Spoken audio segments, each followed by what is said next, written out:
Hello, everybody. Welcome to another Wednesday night. We're going to do the weave. Okay, cool. Got to start off with that, right? Yeah. Much respect, everybody. I'm so glad to see you all here. Thank you for tuning in. Thank you for sharing the stream with people that you know that might like it. And we are going to be diving in again on the Astro Herbalism series.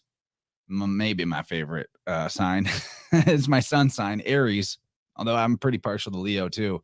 So Aries is quite a phenomenal, super extra special sign to talk about because, at least in my opinion, the vernal equinox upon which it falls, or begins, I should say, springs, not falls, happens to also be the greatest explosion of life force energy that we see in the realm in the cyclical increase and decline of life as the year goes through. So it's a particularly powerful time.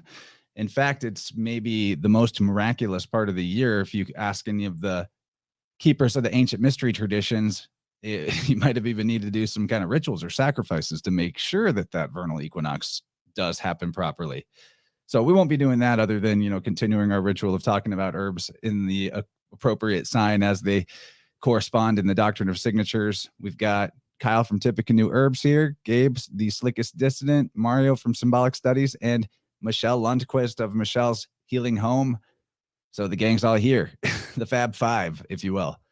And I'm really excited to dive in, man. And also a lot of gratitude for getting to hang out with Kyle and family yesterday and the day before. That was really, really lovely meeting. Thank you for the visits, buddy.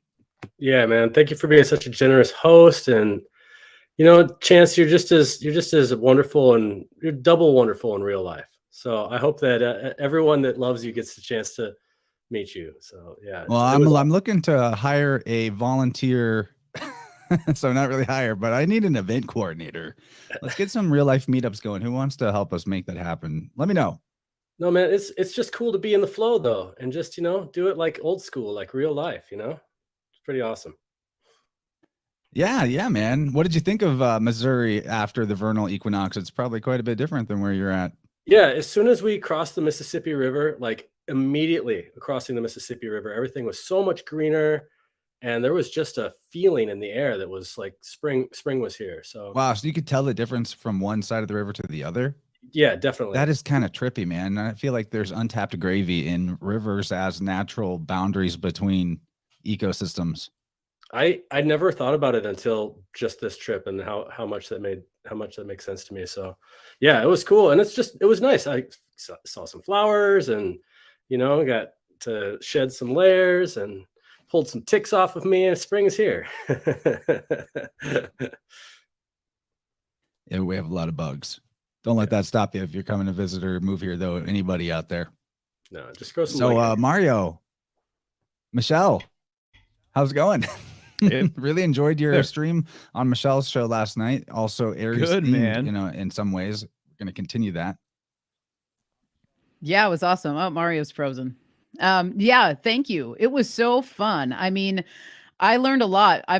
My mind has been reeling ever since it, and Mario and I have been talking about it throughout the day as well. So I'm looking forward to wrapping up the rest of the plants with Joshua on Friday on Mario's stream. Totally. And, yeah, no, that was really fun. I actually foresee, maybe another couple more episodes going through these plants, because it's a hefty list of plants that are in the Bible. And so it'd be cool to maybe, keep the train going with that show and see where it goes. How's it going over there, Slick? Doing wonderful, man. I want to compliment Mario and Michelle. You guys have been at it. You guys have been so busy putting out so much. I love I missed last night's show, but I have been catching you guys as last Thursdays, and we have a real good time over there. So I totally encourage anybody who's missing out on it, come join the fun. We have awesome Thursday weaves. It's a good time. Is that new since the last Herb Vibrant? I think maybe we did one or something like that. Maybe we had one. Maybe. But yeah. So every Thursday on Michelle's channel, 6 p.m. Pacific. So it's a good time. And so we appreciate you being there. And we've had some really fun weaves. it's very casual. We interact with the chat quite a bit and stuff. So yeah, looking forward to that too. Yeah, thanks, Slick. We have been. We've just been. My mantra has just been keep going, keep going, keep going. You know, like you have to keep going, and so it's just been a really nice flow that we're finding, and yeah. So thank you. We appreciate it, and we're happy to be here too. It's awesome. So Nice. good things are flowing and happening. Very, very, very much so. Is anybody else noticing? I mean, I feel like I notice it every year, but have any of you had any things happen in your life that reflect, in maybe more of a metaphorical or symbolic way, how the like increased energy availability in nature is hitting right now? For me, it showed up in the form of getting the Aqua Cure from George Wiseman. So I've had like a lot of extra energy from that. It's been quite remarkable. Yeah, I would say so over here too. In the form of financial abundance, I would say that's been very interesting. And just, obviously spring is very abundant time of year. And so I wish the weather would turn a little bit sooner for us. I'm kind of, I'm having the sort of just the seasonal effects of a long winter, basically. And so I can't wait for that. But no, I feel like there has been an extra energetic sort of jolt in terms of prosperity that way. So that's been really cool to acknowledge and see, for sure. Well, it's like 72 degrees here and there's a lot of room. So you ever decide to move. Nice. Yep. Yeah, it makes me think a little bit of like the Groundhog's Day, where they say, whatever that's all about. But it's almost like if it does take a little longer for that change to kick in, it's like drawing the bow even further back, and you get that much more oomph when it lets go. And that's what I've been feeling in terms of just like, getting rewards for tuning into the cycles. Like I'm getting hit hard and fast. The epiphanies and the revelations and the truth of the realm that we're in is like really got a strong current this year. I totally agree. Yeah, lots of abundance. I'm feeling it big time too. Like I got an online class that we got going on. There's some Interverse people in it. We got an in-person class that just started.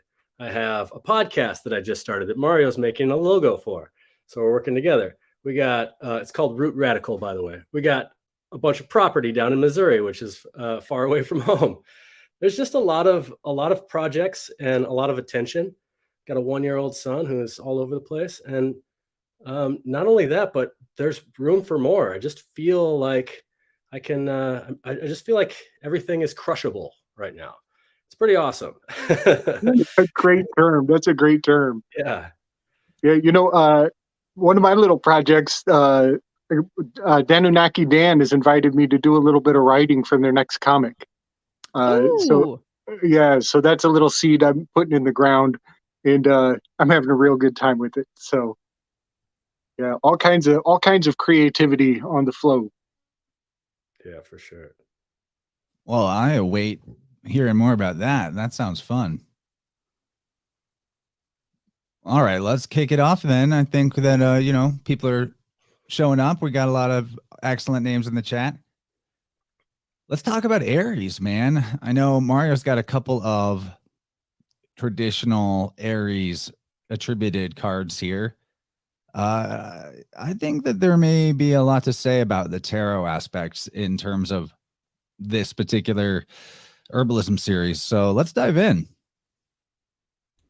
Yeah, sure thing. And I would love to know what you guys think. Obviously, very important card, super significant, lots of sneaky symbolism that I got into last week. I did a whole breakdown of the Emperor card. I went through all of my cards, from like cards that are current and modern day to a lot of cards that are from the 15th century. So it was very, very interesting. I started at the newest cards and went all the way back. And, the first thing that I just have to point out is on the Rider-Waite version, does the Emperor not look like he's supposed to be the central mountain, right? A world mountain, Mount Meru. So there's the stability that comes with the mountain. And then that's a lot of what the Emperor, to me, in his best aspects, represents. This stability, this order, and the world axis too. To me, that's what I've been talking about, is how it brings order to the cosmos. And I think that the Emperor too, because he's related to the number 4, he's just related to, you know, this strong sort of foundation, right? Everything implies, you know, this headstrong sort of attitude. You know, how that relates to the ram is very clear with its horns and everything else. Very fiery. Lots of things kind of going on with. I kind of got into some of his leg symbolism and how his legs are oftentimes they're crossed. I think of literally the cross, which reminds me again of the number 4.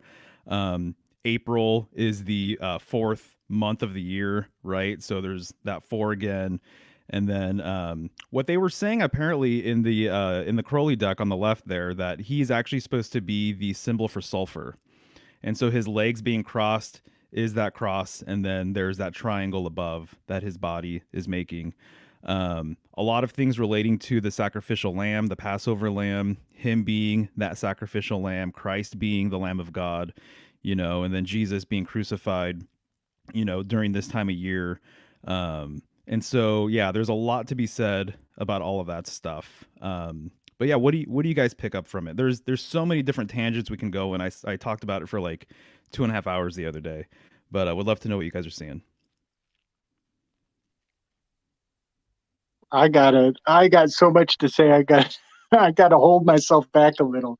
I love the sulfur thing, man. I absolutely love the sulfur thing. Because and I see it. I totally see it. Sulfur is generally a triangle with a little T cross underneath it. Is the alchemical symbol for sulfur. And his legs there make that T. But the triangle on the top of sulfur is a delta, and delta is number 4.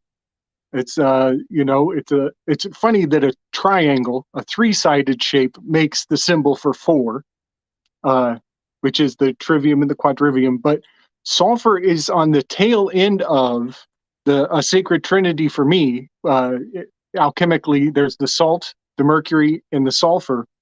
And when you put the 3 alchemical symbols for salt, mercury, and sulfur in that order exactly, it almost spells capital G, O is the mercury sign, and D is the delta.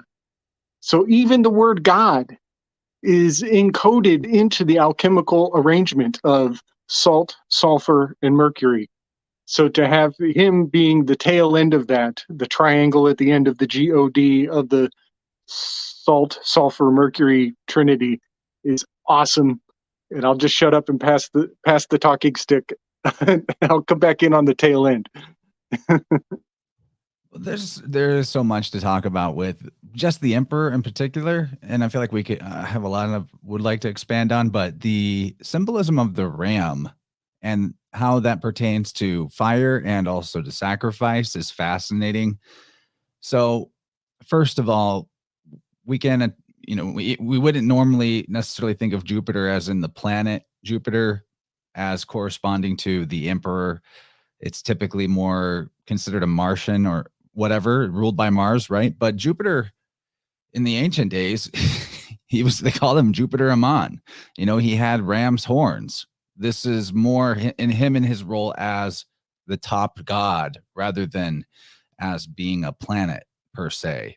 And I think that's part of a big series of misconceptions that have come about from the outer planet or the planets, the wandering luminaries being named after deities who previously those planets had their own names that weren't necessarily attributed to deity. I'd have to look up what Mars was called previously. I could probably find that. But anyway, so you have Jupiter Ammon, always symbolized with the ram horns, or not always, but often.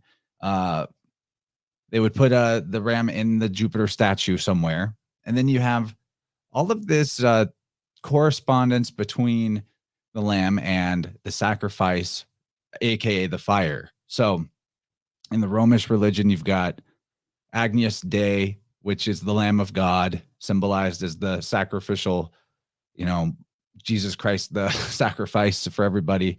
And then you have the fire god of India called Agni, right? And Agni has a ram as well, rides a ram. You've got Thor riding a chariot pulled by rams. You have the word in Latin, igni, which is basically the same word as Agni. So I think whenever we're talking about Igni or Agni or Agnes, we're talking, and interesting too, Agnes being an anagram for Angus, which is like, we're getting more into beef right there, but all of that's in the mix. And then the fact that the sun or the year is born at this time, and born is basically the same word as burn. Burn, born, and then barn too, or you keep your animals in a barn. So there's just some thoughts I have on it. Excellent. No, I love that for sure. And you're spot on with the Jupiter connection, obviously. And I even have a couple of decks that make that correspondence with Jupiter and not necessarily Mars, which I think is interesting. Also with Jupiter, you've got the Jupiter glyph that looks like a 4. So there's that 4 again, right? And then Jupiter's known for being more, there's some orangey, reddish, colors on Jupiter as well.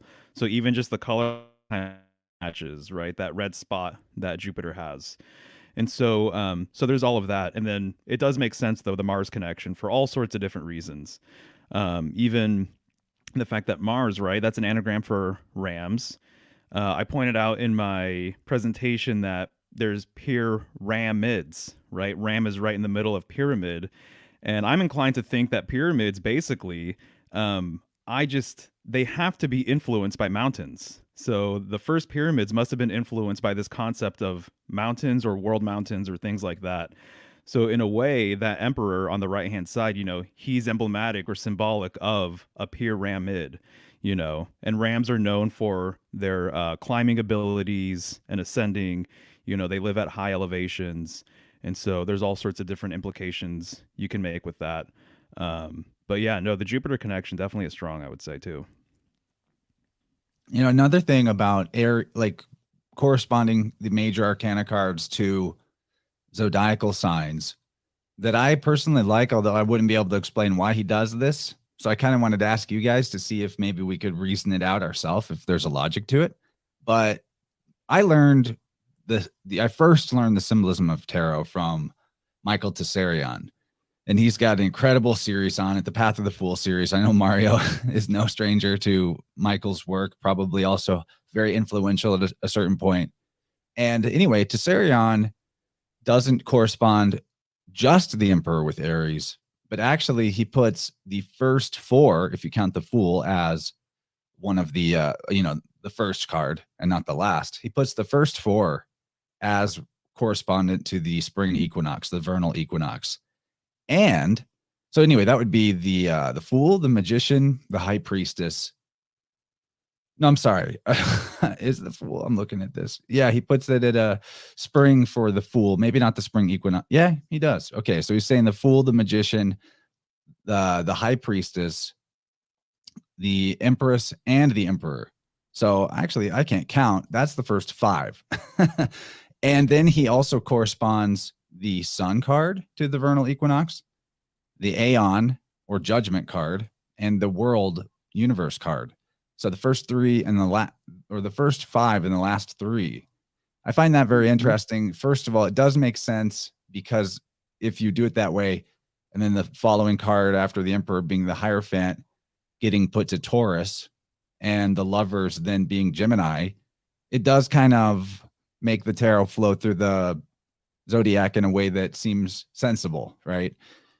But also I think that there's so much going on with the vernal equinox in terms of its importance, and that the god of the god that was really the one that most mattered to the people, if you will, the savior deity, the top ruler deity, son of God thing, being reborn at the vernal equinox kind of makes this whole thing kind of makes me think of how in many cultures, the first most important primary god also has like 8 aspects, 8 elements that he like subdivides into.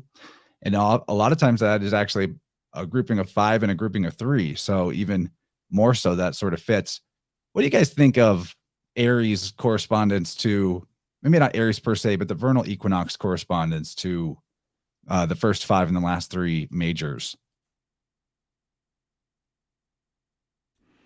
Yeah, to be honest, I'd have to give that a little bit more thought. But off the top of my head, I was just writing down the list. It is very interesting, and I could see where he's coming from with all of that. And it's been a while since I've absorbed his tarot work or whatever, but you might inspire me to revisit it because I can absolutely see what you're saying there. Yeah, me too. I'm like Yeah. wondering. I wish I could remembered more of the reasoning he gave for that. Right, right. You know, it kind of corresponds with how Ovid did the his Fasti poem. He only laid out 6 stories. It's a 6-part poem, and people say it's incomplete, and they say that the rest of it is missing. And some people tried to fabricate the rest of it, but they know it was fake because there was no rest of it. The rest of it is hidden inside of the 6 that he made public, and it's you have to cipher out the rest of the code, and it corresponds with that sequence you just laid out that Tazarian correlates. It's like you think you're only getting half of it going from the winter into the spring, but in fact the other half is encoded. It's embedded within, and you have to unpack it to get the other half of it. It also makes me think of how if the Aries is the head, then if you have these 8 majors that really cover a lot of bases in terms of human expression, then maybe like those 8 going with the vernal equinox or the head is kind of saying how there's a entire world outside of you, and then there's an entire world inside your head. Yeah, private, public. It makes me think too of, Aries is the time of year where you're sowing. And so some of these cards, like if I'm just can recall correctly, like the high priestess or maybe even the empress. The empress is depicted with like what looks like late autumn, almost like Virgo, like grasses. And so there's the picture of what you want to sow. You want to sow this this fertileness, right? And the red, yeah. So there we go. So that looks like a late summer scene to me, right there. The grass is has lost its chlorophyll, but it's ready to be harvested, and there's a baby on the way, and yada yada. So picturing again within your head, picturing what you want, and then this idea of the retroactive causality of nature being in part there at the time we need it, for the things that we need at the time that we need it.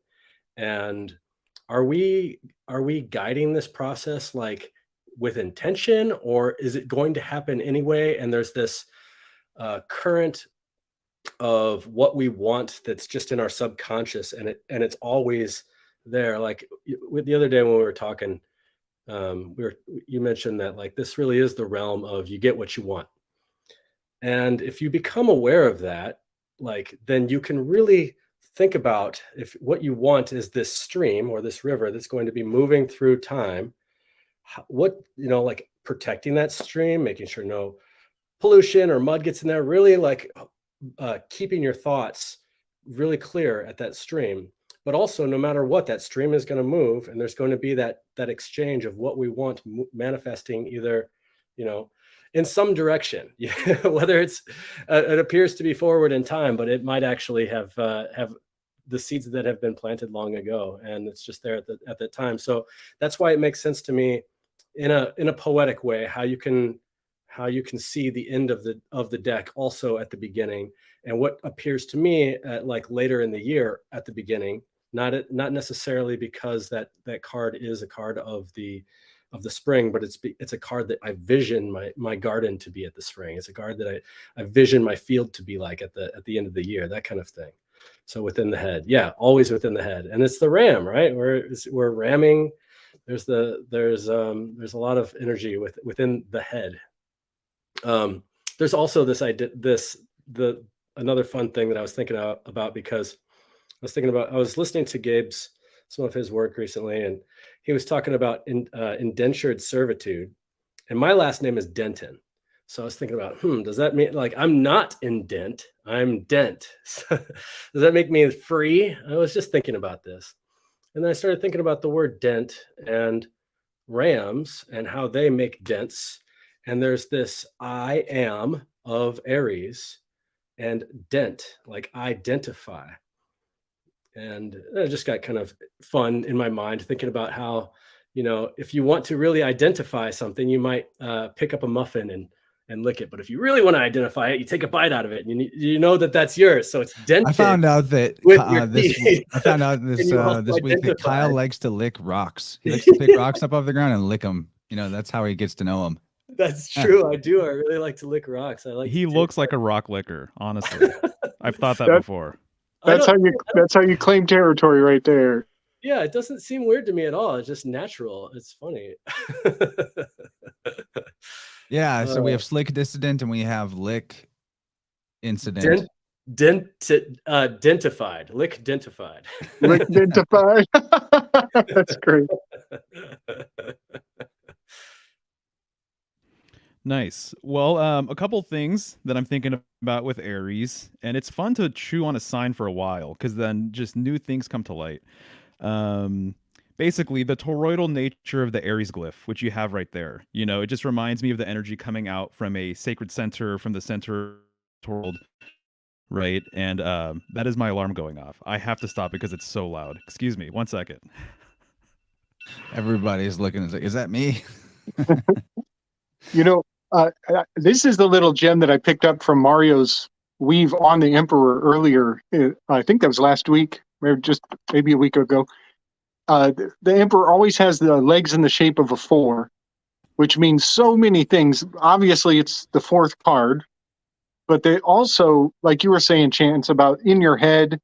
The rams they're looking forward. That's the nature of a ram, is to take things head on. The goat is kind of side glance. It'll wait till you're not looking to attack. It'll play a passive role, and when you turn your back, the goat will buck you off a cliff. But I'm thinking about forethought, foresight, forgiving, format, forever young. All of the things 4 are beautifully encoded in that 4 of the legs. But go ahead, Mario. I was just filling in the space for you. Dude, thank you so much. Yeah, well, that Like a makes sense pro. with the goat too, given its pupils, right? It's horizontal pupils. So that's very, Yes. very interesting. And then it's nature in general, for sure. And so, other people have said this and everything else, but it really is just fascinating and really intriguing. But the projective nature of the toroidal field, and also the fact that the Aries glyph looks like a sprout as well, right? Which is really interesting. And so there's all of that. But the one thing that I just remembered that I did research on a couple of years ago, I think, is the whole idea that there's always, at the beginning of a parade, it's not uncommon to have, I don't even know what their name is, but there's a person in front of the parade that's leading the parade. And they always have this like scepter or staff with them. And it's not uncommon for the scepter or staff. There's actually like a universal, my understanding, at least here in the States, a lot of cities have the exact same staff. It's a staff and it's wrapped with these cords. And it reminds me very much of like a world axis sort of thing, or even like a caduceus sort of thing. But they are kind of, I think they're enacting like a ritualistic sort of thing that's alluding to them being the celestial host, the same way Aries is the celestial host. So he's the leader of the zodiac. So it's because of his, raw cardinal power, he is able to be the draft animal that pulls the rest of the zodiac.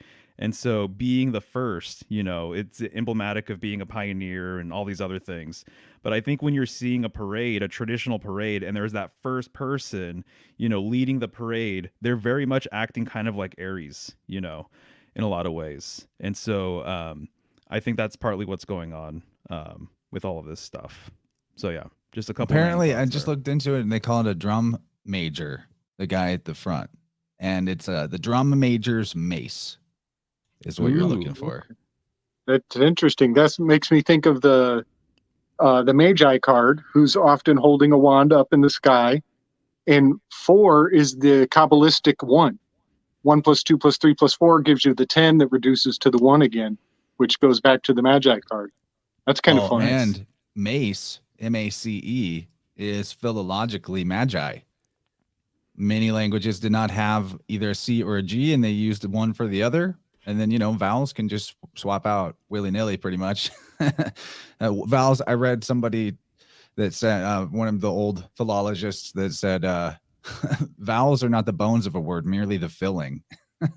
So MACE, MAGI, pretty much a valid correspondence there. So Mace and Magi, very interesting. I Yeah. see what you did there. You also got ace, the Mars ace. So the first one, the first thing that goes, the ace. Nice. Yeah, totally. I'm reminded of the Drum of War as well, and how there's always marching bands. What do soldiers do? They march. What month does Aries begin in? March. March gets the MAR from Mars itself. So yeah, there's a lot going on there. And then there's that you just put it booster off and on, and Mar becomes Ram again. Right. That's and if right, you were exactly. in war and you were in a battle, you would use a big ass one of those things to break down the door, and you got a bunch of people doing it. And it would probably have an Aries glyph or a ram on the front, just Yeah. decorative. That's your right. battering The ram. best place to probably strike somebody with a mace would be the head in terms of effectiveness. For psychological and physical effect. Yeah, and then back to that correspondence of more than just the Emperor to Aries or the vernal equinox. The last three of the majors would be the Sun card, which is exalted in Aries. That one makes a lot of sense. And then Judgment or Aeon has this whole vibe of like resurrection, which is perfect for the vernal equinox as well. And then the World or Universe card, putting that there is interesting because it is, symbolically the whole world is reborn in a microcosmic way every year. In the same way, in the macrocosm, you have this idea of a larger regeneration in bigger cycles. All very interesting.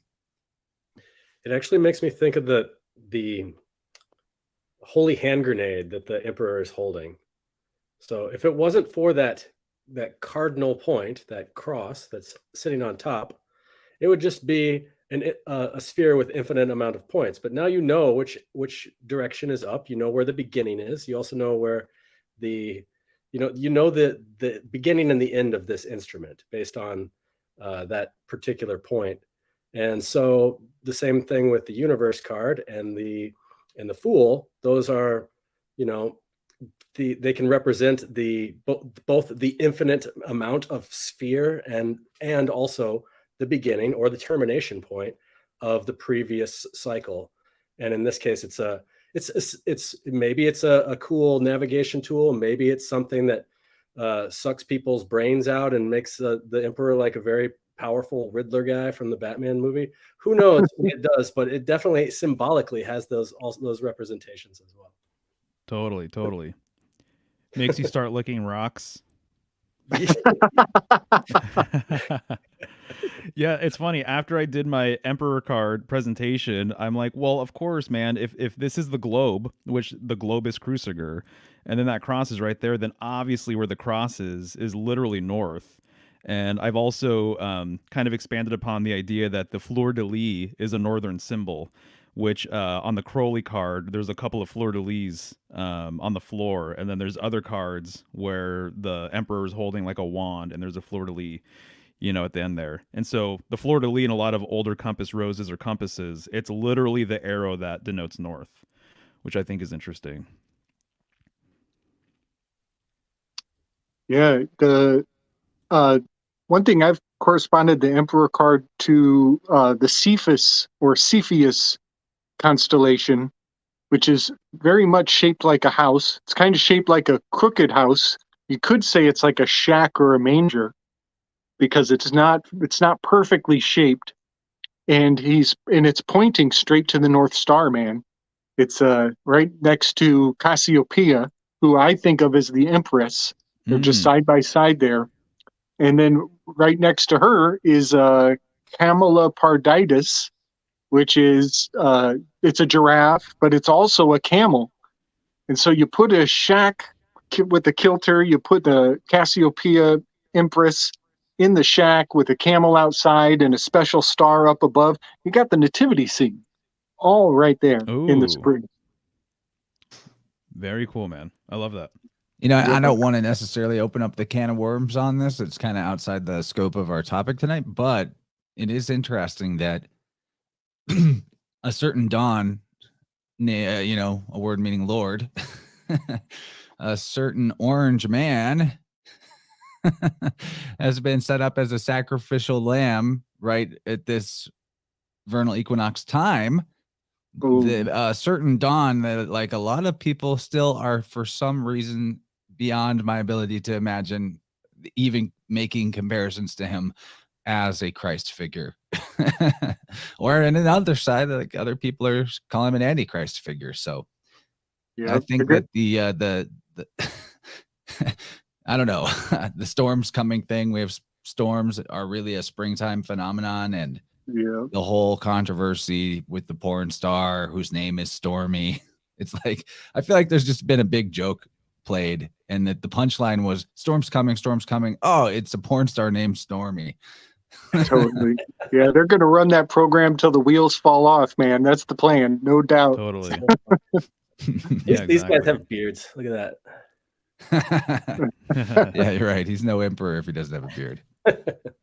Okay, so we have some element of fire. I like that because cardinal fire is this time of year. Mm.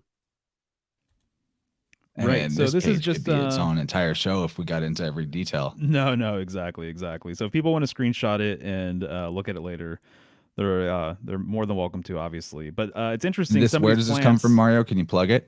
Yeah, sure. No, so it's my elemental study packet. So I have one page per element, and then I get into all the signs as well. And so some of the plants, right, that we're going to be talking about tonight are listed right there. And, you know, I think it's helpful for a few reasons just to see these types of correspondences with fire. So there's the clubs, right, for the playing cards. Obviously, tarot suit wands. I associate fire with the mathematical function of multiplication. I think that makes a lot of sense. I almost look at the X as like two fire sticks that are rubbing together, and then the way that fire multiplies, right?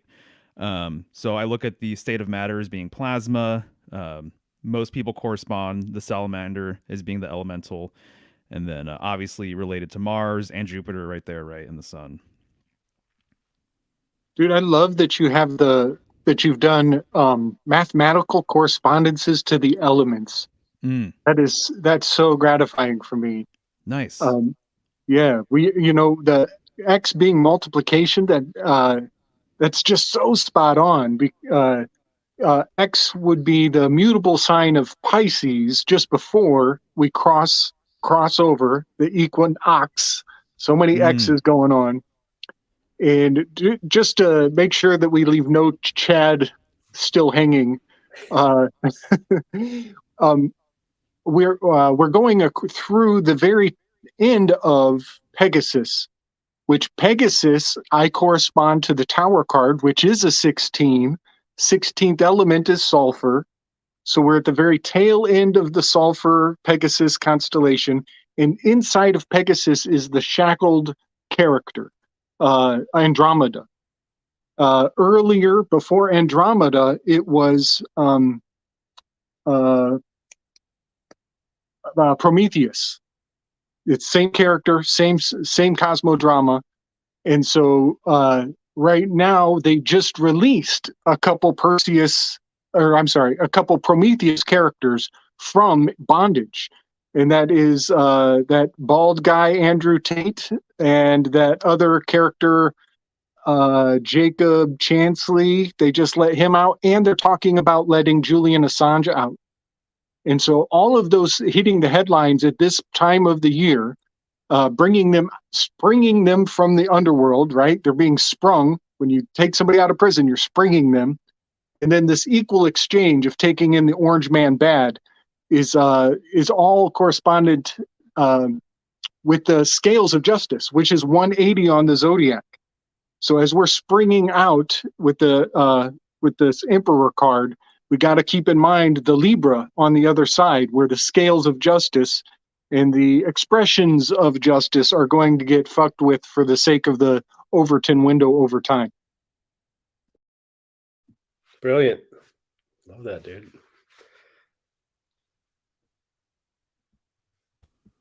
And with all the stone correspondences, I wanted to point out I'm wearing a sunstone right now. I don't know how well you can see it.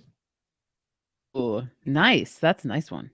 Wow, is that a lot bumblebee? brighter in the in I like real the life. color. Hard to I get can it on see the it. camera. Has it got a bee in there? No, there's no. There's an opal in here.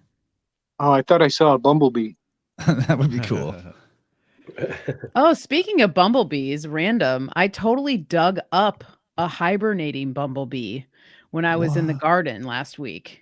And I've never had that experience. I didn't even know that that's their deal, but apparently the queen bumblebee will burrow into the dirt and create like a little cocoon area for herself and hibernate through the winter. And anyway, I put the shovel in, stuck my foot down on the shovel, and lo and behold, there was a bumblebee queen there. She was kind of moving around, and I didn't know what to do because I'm like, oh, it's way too early. But anyway, I kind of like created a new crevice for her, and I guess you can just like cover them back up with dirt, and they'll go back to sleep. And so she survived the first night, and then I created a very nice area for her by the rose bush. And yeah, I hope she's still there. I hope she survived, but it was really cool. So I had to share that because the bumblebee just like Nice. triggered that memory Yeah. of just unearthing her and being like, oh my God, what? Well, how do you identify a queen bee? Does she have a little thing on her back, like a mark? I don't, well, the honeybee queens do, but with the bumblebee, I kind of just, after doing research, it sounds like the queens are the ones that do that. But I don't know. I'm not sure if she has like a specific marking. She's really big though. She was pretty big. And that's what I remember when we had our hive. Obviously, the queens are much bigger. So not sure, Nice. but hopefully Nice. she survives and she gets to flourish once it gets warmer. So Well, one it's- thing, Gabe, you brought up Andrew Tate. Andrew Tate. He's a taint. And so I just had to share this from Jim's meme bank in case anyone didn't know who you were talking about. Aries corresponds to like the head and the face. So if we're talking about inverted Aryan hero figures, definitely Big time. this is Yeah. a dark side character. Right. And I mean, even when he came out, he comes out with all this shabbiness. So he's got all this fresh growth. He's all covered in moss. It's pretty apropos. All right, now the moment everyone's been waiting for. Yeah. We're going to talk about some actual plants. Here we go. Take it away, plant teachers. Cayenne. Oh man. All right. So let's start with the name and maybe a request here for an Aries cap, because this is very, very satisfying for me when hitting all these correspondences and then finding extra ones that, yeah, there we go. Thank you, Chance. Finding all these extra ones that really are like little cherries or like little cayennes on top. So here's one of them that I'm talking about. Is the botanical name of cayenne is cap, which is the head. And there's even annuum, which means the year. And so here's the head of the year. And here's another fun thing too. If you have a pen and a piece of paper in front of you, writing the name annuum is very, very fun in cursive. So A-N, you're going back and forth. It's almost like this. It feels like spring. It's like, am I in spring? Am I in winter? Am I in spring? Am I in Pisces? Am I in winter? Oh, there's a little double dip. Here's another one. Oh, it feels, it's just a fun way of connecting with the word through your spirit and your handwriting. So anyway, that's fun. But let's talk about the medicine of cayenne and why it's also, I just wanted to plug something I made. Like I said, I made this podcast, and it's I have a free podcast that I'm doing like once a month. It's called Root Radical, and then I got this other one that's behind a paywall, and it's a class, and it's called Herb of the Week. And my first herb of the week was cayenne, and it's 52 herbs, one herb a week for a year. And the idea is that you learn these herbs one at a time, and you really focus on a plant every once a week, and that's all you focus on. You study this herb, you make tea with it, you cook with it, blah blah blah. then you don't feel so overwhelmed. You can help discipline yourself in your studies and pace yourself instead of that was a tip that one of my first herb teachers gave me. And I started with cayenne, and there is a copy out there of 1 hour and 40-minute lesson of me talking about cayenne. And I'm not going to talk for an hour and 40 minutes today, but some of the things that make me think about cayenne for this placement in Aries is its relationship to the top of the head, the sinuses, how warming it is. It's one of the most igniting plants that you can take. And let's see, all the different ways. So if you were to take a tincture or just cook with cayenne, one of the things that happens right away is it dries up your sinuses. So it lights up your sinuses, especially this time of year. In the Ayurvedic tradition, it's the kapha time of year. So we got hot, we got cold, we got wet, we got dry, we got a lot of mud and earth kind of aspect going on. And so a lot of people, it can be a manifestation of like mucus going on in the sinus, especially like the body not knowing, should I hold on to this stuff? Because is it still winter, or can I let go of it yet? And there's a lot of tension around the biological processes of, am I in survival mode still, or is it like okay to like let stuff go? And for areas of the body where there might be tension, that inability to let go manifest as congestion. And so a lot of people get sinus congestion at this time of year. And this is a very heroic herb for sinus congestion. Sure, there's other herbs that are more nutritive. There's herbs that have a gentler action. But we're in Aries. I'm talking about, I dare you to put a quarter teaspoon of cayenne into a cup of water and drink it, because it fires you up. It equalizes the blood in your body as well. So this is a plant that might save your life in a heart attack, in a situation if you have like a heart attack. In fact, Dr. Christopher, who was a very famous herbalist and somebody who carried on the tradition of Thompsonian philosophy, which I'll tell you about in a second. He was a cardiologist for 30 years. And he said, in all of my 30 years of being a cardiologist, if I could administer cayenne to a patient immediately after a heart attack or a stroke, I never lost one in all my 30 years of practice. And the reason why that is amazing. Yeah, it really is. It's a great first aid herb. And it's literally like a savior, like Aries. So here's why. If you have let's see here. I like to think of it as like, if there's a hole in Hoover Dam, there's going to be a lot of congestion of water coming out of that area. So if you cut yourself in a particular area and you're bleeding a lot, you start to spray a lot of blood, and this is a plant that stops bleeding as well.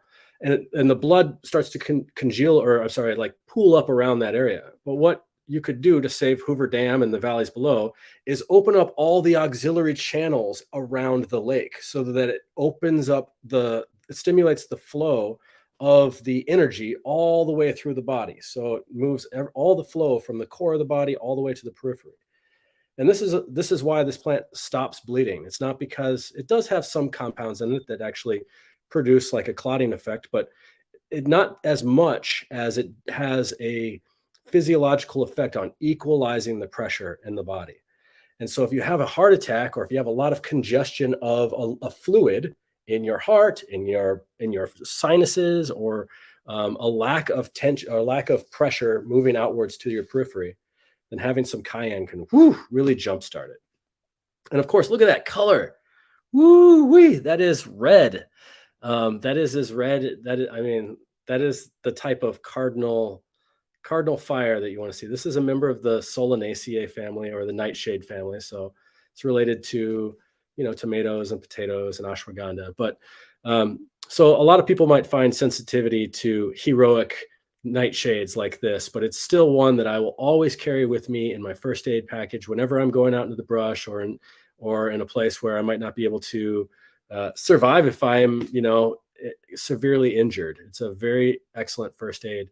And in fact, right as Aries season was beginning, and right before I released this herb of the week, my first one, I was cutting something, and I was picking up a box, and inside of the box there was a bunch of broken glass, and I reached in and I cut myself pretty bad. And my reaction was, I was at my shop. My reaction was, hey, everybody, my helpers, hey, quick, give me some cayenne and get a camera. We're going to film this right away. This is going to be a great commercial for my herb of the week. Like, I was so happy that I had cut myself, because I know I've done this so many times where I trust that cayenne can immediately stop bleeding. So you could put a little bit of cayenne powder onto a wound, especially if you cut yourself with a knife or something like that. Let it set there for 60 seconds and the bleeding is stopped. I've saved myself from several stitches in that way. But it also just might save your life in the case of like something like that. That's the claim, and I trust it wholeheartedly in that way too. I think this plant is very responsible in many ways for the movement of the pioneers of the Americans across westward, and that's a great part thanks to this American herbalist who was the original vitalist of the American colonies. His name was Samuel Thompson. And Samuel Thompson, who learned from various indigenous people and the wise women around, that by equalizing the pressure, basically his whole philosophy was, if it's cold, that causes disease, let's bring heat to it. So it made it real simple. Yin yang, hot, cold. That was it. And so his whole thing was heat it up, move out and dispel any what he called canker, which was the manifestation of coldness into a obstruction. And that, like, the word canker even sounds like, even looks like, CANKER, you could replace the K with the C. And you could think about like how obstruction energy can create illness and disease. And his whole thing was like, move it out. So he used lobelia, which was a famous mover. He used cayenne. He was all about sweating and sweat lodges. And there was also this, it was late 1700s. And so there was also this puritanical movement as well. Like, we're full of sin, we got to sweat it out, this kind of thing too. But within 20 years, and when he was still alive, 1/5 of the country were under the influence of Thompsonian style medicine. And that's an amazing amount of influence from one person's lifetime. And he was like the original, like, traveling, moving, going from town to town snake oil salesman guy. But he would sell his, instead of selling snake oil, he was selling his philosophy, which was written down. And he was illiterate, but he was able to write it and convey it in oration as well for other farmers.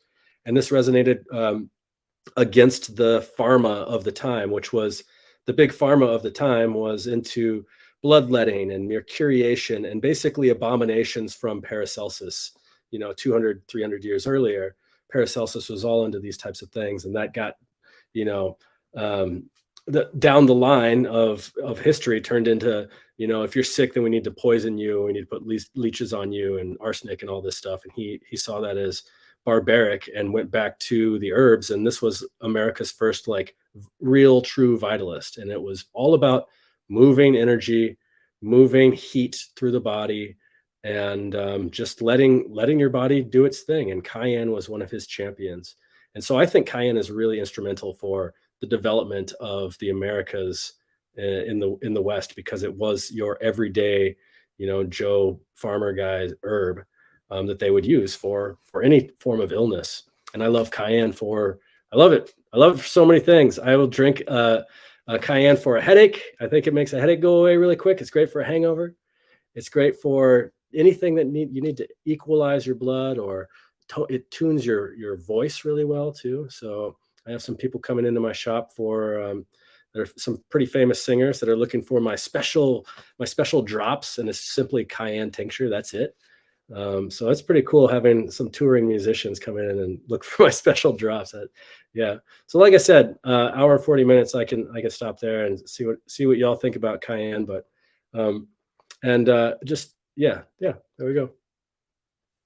And what an incredible amount of knowledge you have to be able to share so much just about cayenne, and you're holding back, I feel like.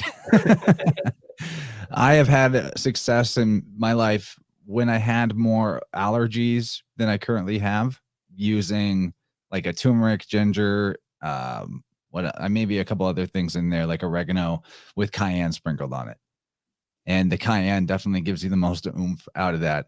Actually, And by the way, the whole story you told about cutting yourself and then being more excited than upset, so that you could document. I want to see the resultant video clip. Okay, Maybe we I'll, could I'll show it. send it. I'll send it here.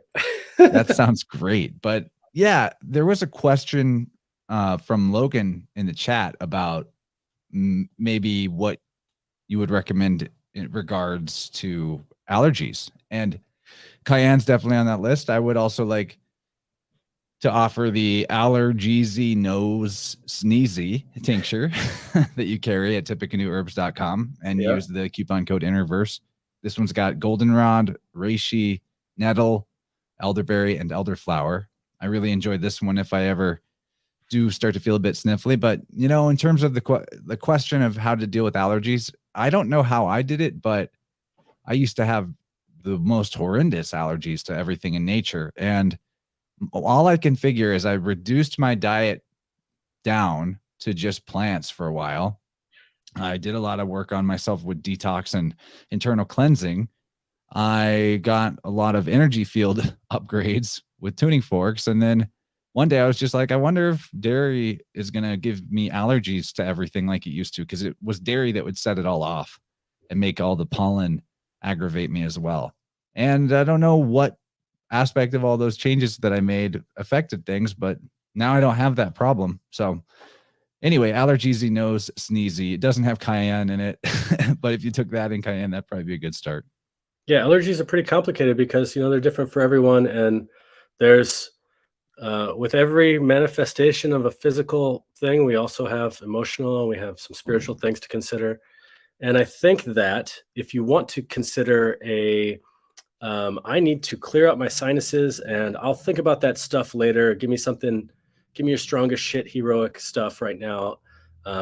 You could think about this Thompsonian pursuit of vitalism, where you're drying it out without any regard for, how our tissues like to also be damp, or the reason why they're filling up with mucus, or that type of stuff. And, have at least a comfortable amount of reset so that you can that's what I think about. Herbs can work in these allopathic ways.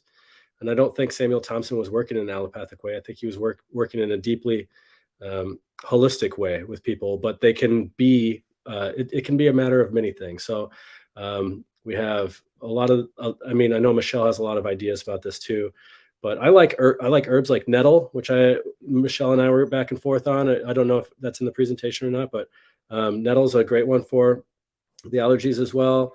I've heard Michelle talk about reishi. I love goldenrod. I love elderberry and elderflower. I like those types of things because they change the nature of how your body produces and works with different proteins. And the way that I like to think of it, especially for herbs like nettles, is that in the springtime, we have all these proteins floating around, and they're proteinaceous waste we call mucus. And it's kind of like a bag of Legos that you get at a thrift store, and you don't know what you can make with this. And so herbs like nettles and elderflower are really good at rearranging and finding the possibilities to turn that into, the Death Star, or turn it into the Tower card or something like that. And you're like, how did you do that with a $2 bag of Legos from the thrift store? And that's what they do. They just find little pieces here and there, and they get creative with it. Whereas herbs like cayenne are more like, I'm just going to take your Legos away. So what do you think, Michelle? Yeah, nettles is always my first one for people with seasonal allergies. Cayenne too, but the nettle, and I think it's so symbolic too that nettle is like one of the first wild greens that pops up in the forest. So it's almost like showing you that, hey, I'm going to be of assistance with some of the maybe seasonal allergies that pop up right away. When the buds start forming and the pollen start flying around, the nettle is very abundant and fresh and young. And a lot of times you want to get the nettle when it's nice and young, because you can get it when it's older, but there's so much really nutrient dense energy and powerful energy when it's younger. So yeah, that's usually my first go. But with the cayenne, I just love the fact that, obviously it's it's blazing red, and then that connection to blood. You can't deny that that is totally just a match made in heaven kind of thing. But one of the things I wrote down a quote from one of the flower essence books that I have, and they had the cayenne flower essence in there. And to them, they say it stimulates an energetic response in the body and soul, helping to overcome apparent blocks to progress and transformation.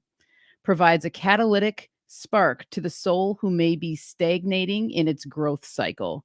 And now that's the flower essence of cayenne. So you can see that it carries over that same on a physical plane, what cayenne will help you do, but the flower essence carrying that same spiritual, emotional medicine for you. So just another way to think about, cayenne. All these plants too, it's just really interesting when you start looking into the flower essences and all that. How they carry over and how a lot of them will have some of the same effects on the emotional body and spiritual body too, which I think is so beautiful. Nice. Yeah, absolutely. That makes sense. I want to riff off of some of what Kyle was saying regarding the blood and circulatory aspect with cayenne. And I mentioned earlier that the Aries glyph looks like a sprout. It also looks like a Taurus field, right? And so many people have made the correspondence with our hearts being toroidal in nature. And it's interesting because also the Aries glyph is the top of a heart symbol, and it's like the monad splitting from itself and becoming two, the duad, but then returning to itself.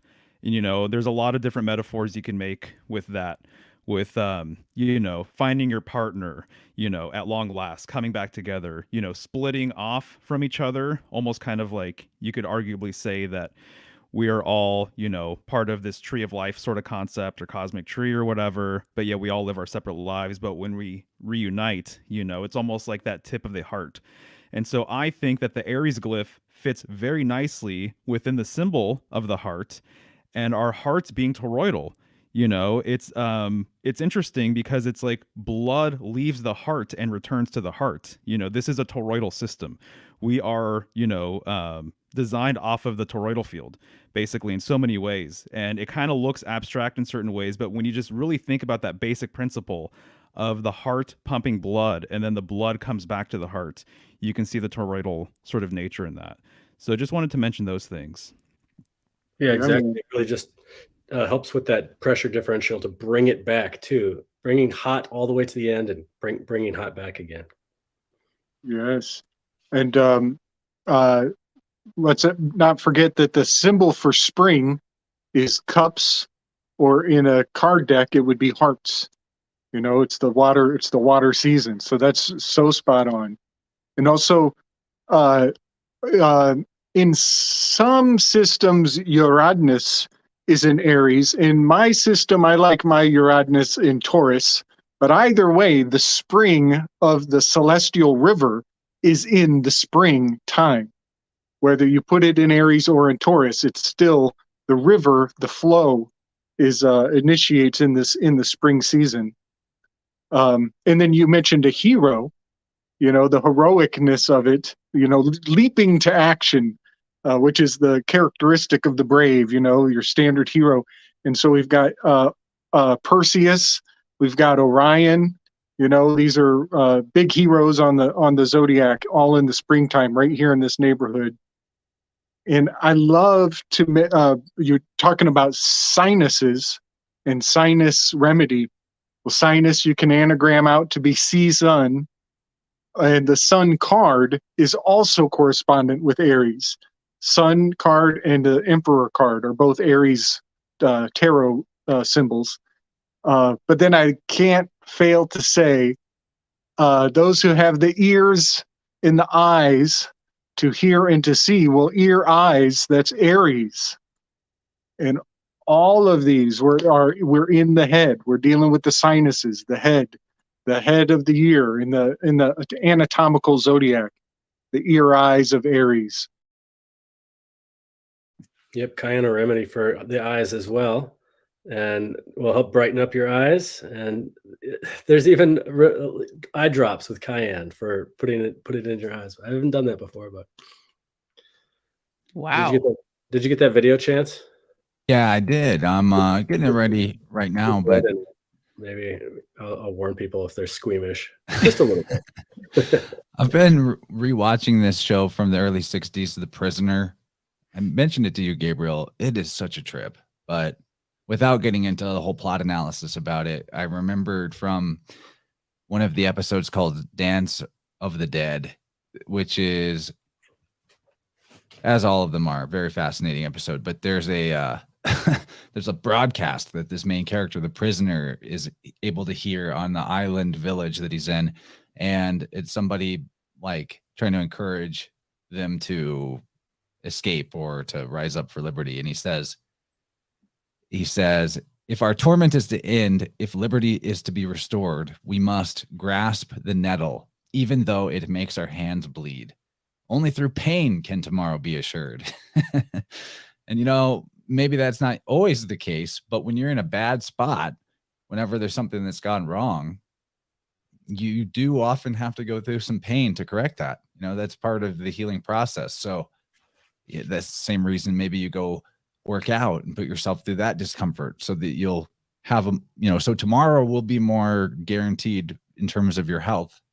And cayenne, I guess nettle for that matter too, but cayenne for sure. It's like you willingly take on some of the pain or discomfort so that you spare yourself from it in a inopportune or in a worse or amplified way, you know? That's a great Definitely. quote, man. Yeah, you got to very watch that interesting. show, dude. It will blow your mind. It's been on my radar for a while. That's the one. Tessarian was all over that one, right? If I'm not He's all mistaken. over it. And you know, Yeah. this is too much of a side weave, but watch it, guys, and we'll do vibrance about it. Come on. Okay, all right. Because But another thing that like Michael never picked up on is that the whole show to me appears to be a giant allegory for the globe or the ball being the prison. Right, A right. huge allegory for that. And like if you watch it with that lens, it's gonna extra blow your mind. I'm in. Nice. I'm totally in. Yeah. You got me. Okay, The It's- Prisoner, it's- guys. Everybody watch Hey, it, wait. including y'all in the chat. It's really fun. Me So and at Jenny have been watching it. At the hotel I was staying at this morning, you know who was there at the Your continental- wife knows about it. the continental breakfast this morning? Who was staying at the What? hotel?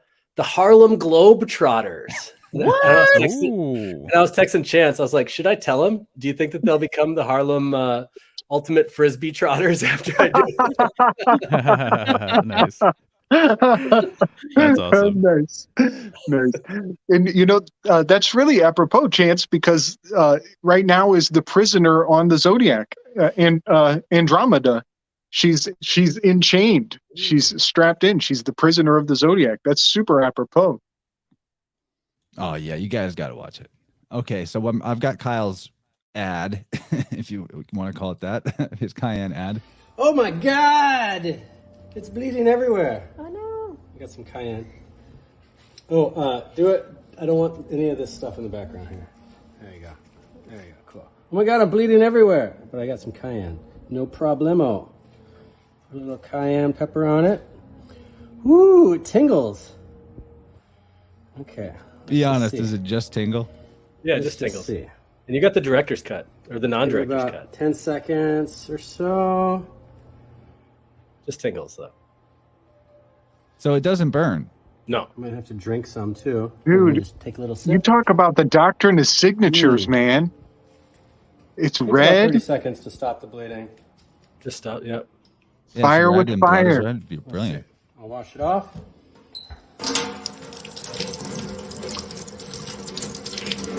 Voila!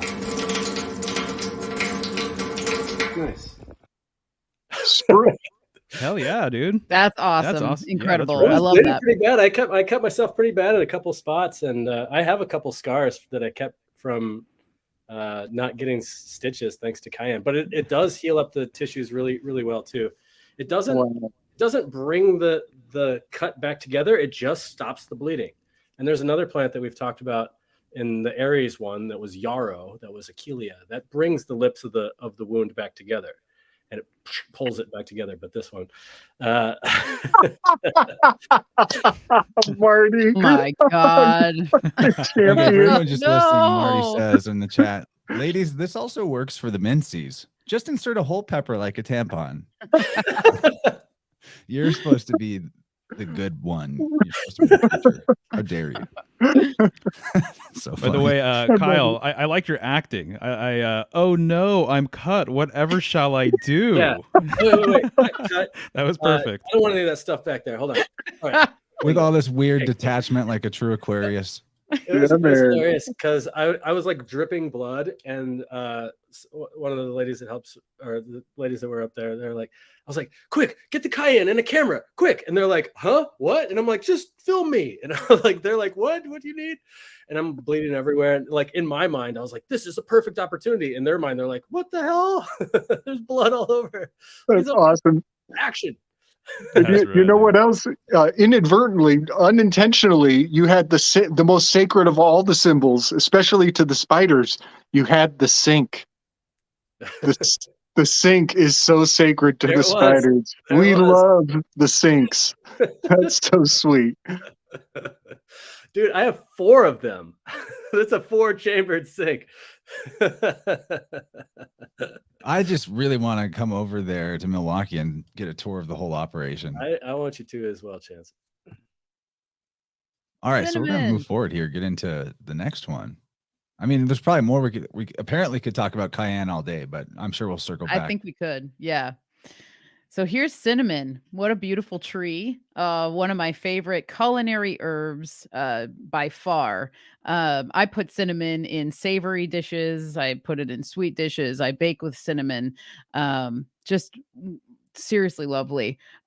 So right here, cassia is actually what you'll sometimes see. There'll be like the cinnamon, cassia cinnamon, which is sometimes known as bastard cinnamon, which I thought was really interesting because it's kind of a replacement for true cinnamon, which is Scillion, and which is a little bit more when you buy cinnamon. Scillion cinnamon is a little bit more expensive sometimes because that's considered like the true very high quality cinnamon. And you can actually kind of taste a difference. I've always noticed a difference. If you're into like tasting subtle changes in certain ingredients, you'll be able to tell a difference if you had a side by side. At least I can. Sometimes the cassia cinnamon has more of like I find more of a woody flavor to it, whereas the Scillion is a little bit brighter and a little bit more just like it feels more full to me. So I thought that was an interesting nickname, bastard cinnamon. So just a little tidbit for people, but kind of like with the cayenne, you know, and one of the themes I've noticed about all these plants that we put together, a lot of them are stimulants, and so cinnamon is also a stimulant and works with the blood too. So can actually help to lower blood sugar and the blood pressure levels. So I always find that to be interesting. Like I like to just add cinnamon to yogurt sometimes in the morning just to get things moving, you know, it kind of helps with that sort of stuff. So it kind of, because it's an astringent or a mild astringent, it can help pull things together, pull tissues together. So as we're talking about cuts and stuff, I'm actually now thinking about, as you mentioned, yarrow, being able to like pull the wound together. Wouldn't that be a lovely first aid to have like a cayenne, cinnamon, yarrow tincture, or maybe like a powder or something like that? That could be kind of cool.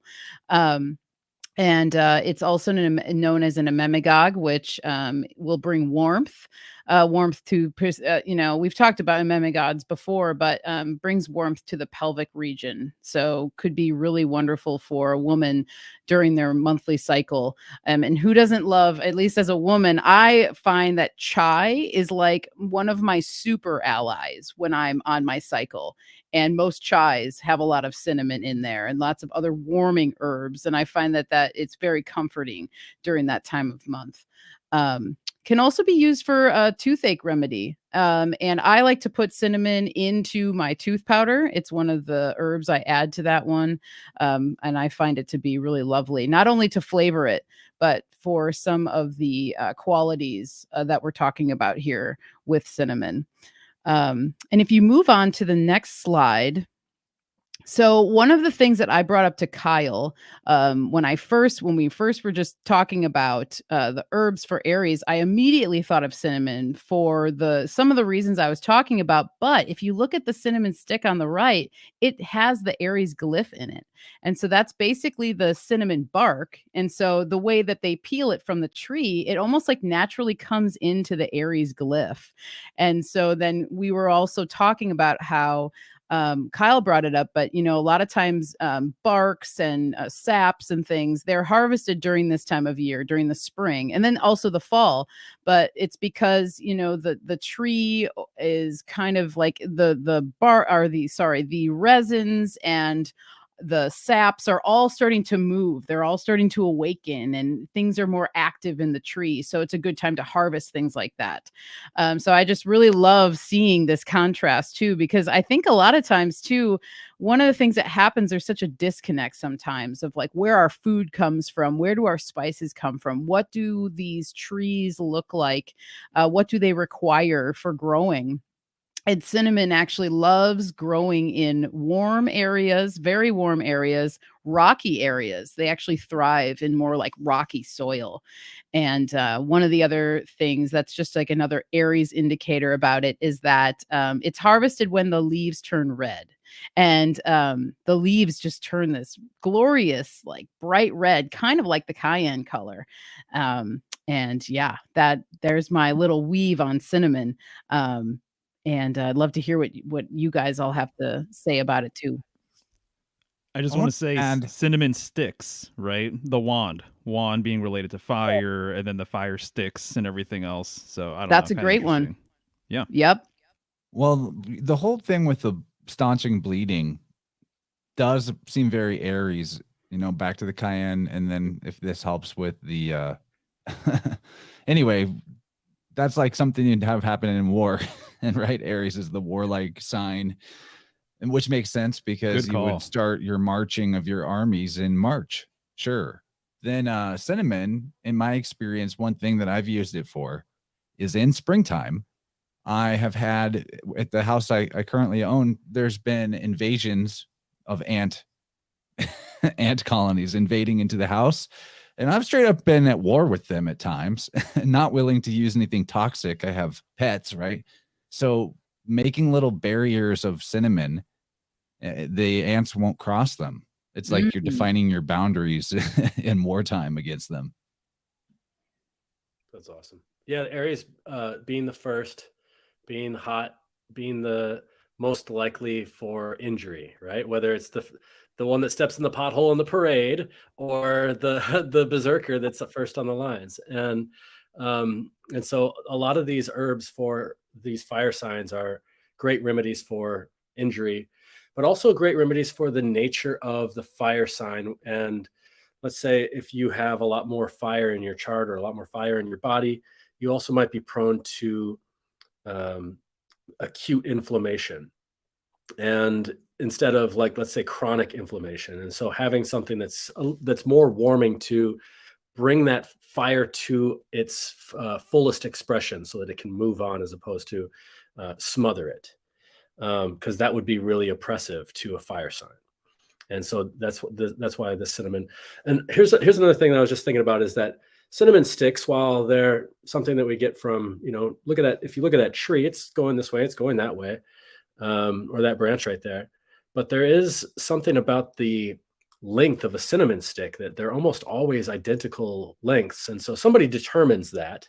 And I always like to think about the measurement of a spice that comes from an area. They're always about the same amount of, and so somewhere in the Philippines or wherever this cinnamon, or Mexico, wherever this cinnamon is grown, somebody's determining based off of whatever, it's a geological landmark. It's a matter of the emperor that says the measure of a particular thing, whether it's the measure of the flute or the measure of how you cut the cinnamon or the measure of the tone that comes from the flute. All these things are indicated by the rulership of the land. And I think that's a really cool little reminder of that. Even though we're, cinnamon sticks in its in their cut environment is something that we've created, it's still a representation of the relationship that we have with the land. And then those little things are called quills. I like that word, quill. So you can have a quill of cinnamon, and if you did the same thing with a willow branch right now, which is filled with its bark essence right now because the sap is running, then you can pull, just take a knife and just go zhip, right down the side and just open it up like you're undressing something, and it just peels right off because all of that sap and energy is in there, and it just goes whoop, and it pulls right in. And that's a cool word. The quill, of course, like it makes me think of other fiery things, like I don't know. It makes me think of quiver. It makes me think of arrows. It makes me think of other war-like. Sagittarian and Aries are probably really fun to hang out with in the battlefield.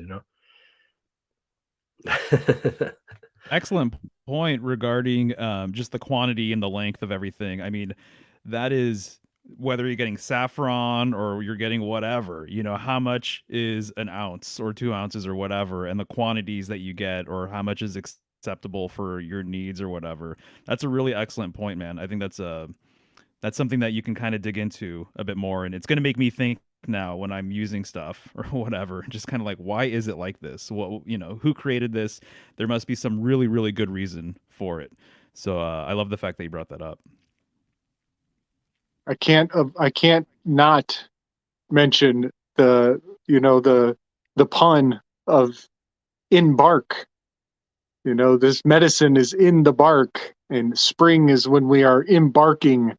We're initiating, we're springing into a new journey, a new endeavor seasonally. But the fact that it's called Cassia, that really hits a chord for me. Cassiopeia is enthroned right on the equinox line. And I think of her as this is the equine ox line. She is the queen of that ox being the Aleph, the Could first. be your Empress card corresponding to the equinox as well there. Exactly. Yes. So a funny thing about the minor decans, like I always mention that depending on who you're asking, you're going to get like up to 30 degrees of variation, meaning it could give or take one entire station of the zodiac. But Cepheus, the emperor, he's actually down in Pisces, and Cassiopeia is actually up in Aries. And one thing I'm learning about symbolism is so often the lesson is close enough is perfect. And the fact that the empress is actually in the Aries station and the emperor, his decan, is down in the empress's station, but they're married to each other. They're wed together, and they are within one house of relationship to each other. So I just find that interesting that she's actually up in Aries and he's actually down in Pisces, but symbolically they are holding down the entire 60 degrees of both of those signs. The entire equinox relationship is kind of bound up in there. But yeah, I had to mention that because Cassia totally brings Cassiopeia to mind. I want to weave on that. This brings up something like an answer to a question that was posed on a recent Crow 777 episode where they're talking about the Chang'e and the year of the rabbit and the abundance of the rabbit, and they were talking about in this this legend, the cinnamon tree comes up, and it has a lot to do with this feminine aspect, and they're wondering like, how could the cinnamon be feminine? And I can't remember who the guest was. I think it was Wayne McCroy was like, they should ask James from Grounded Extracts. I was like, no, they should ask me because I know. Definitely ask you.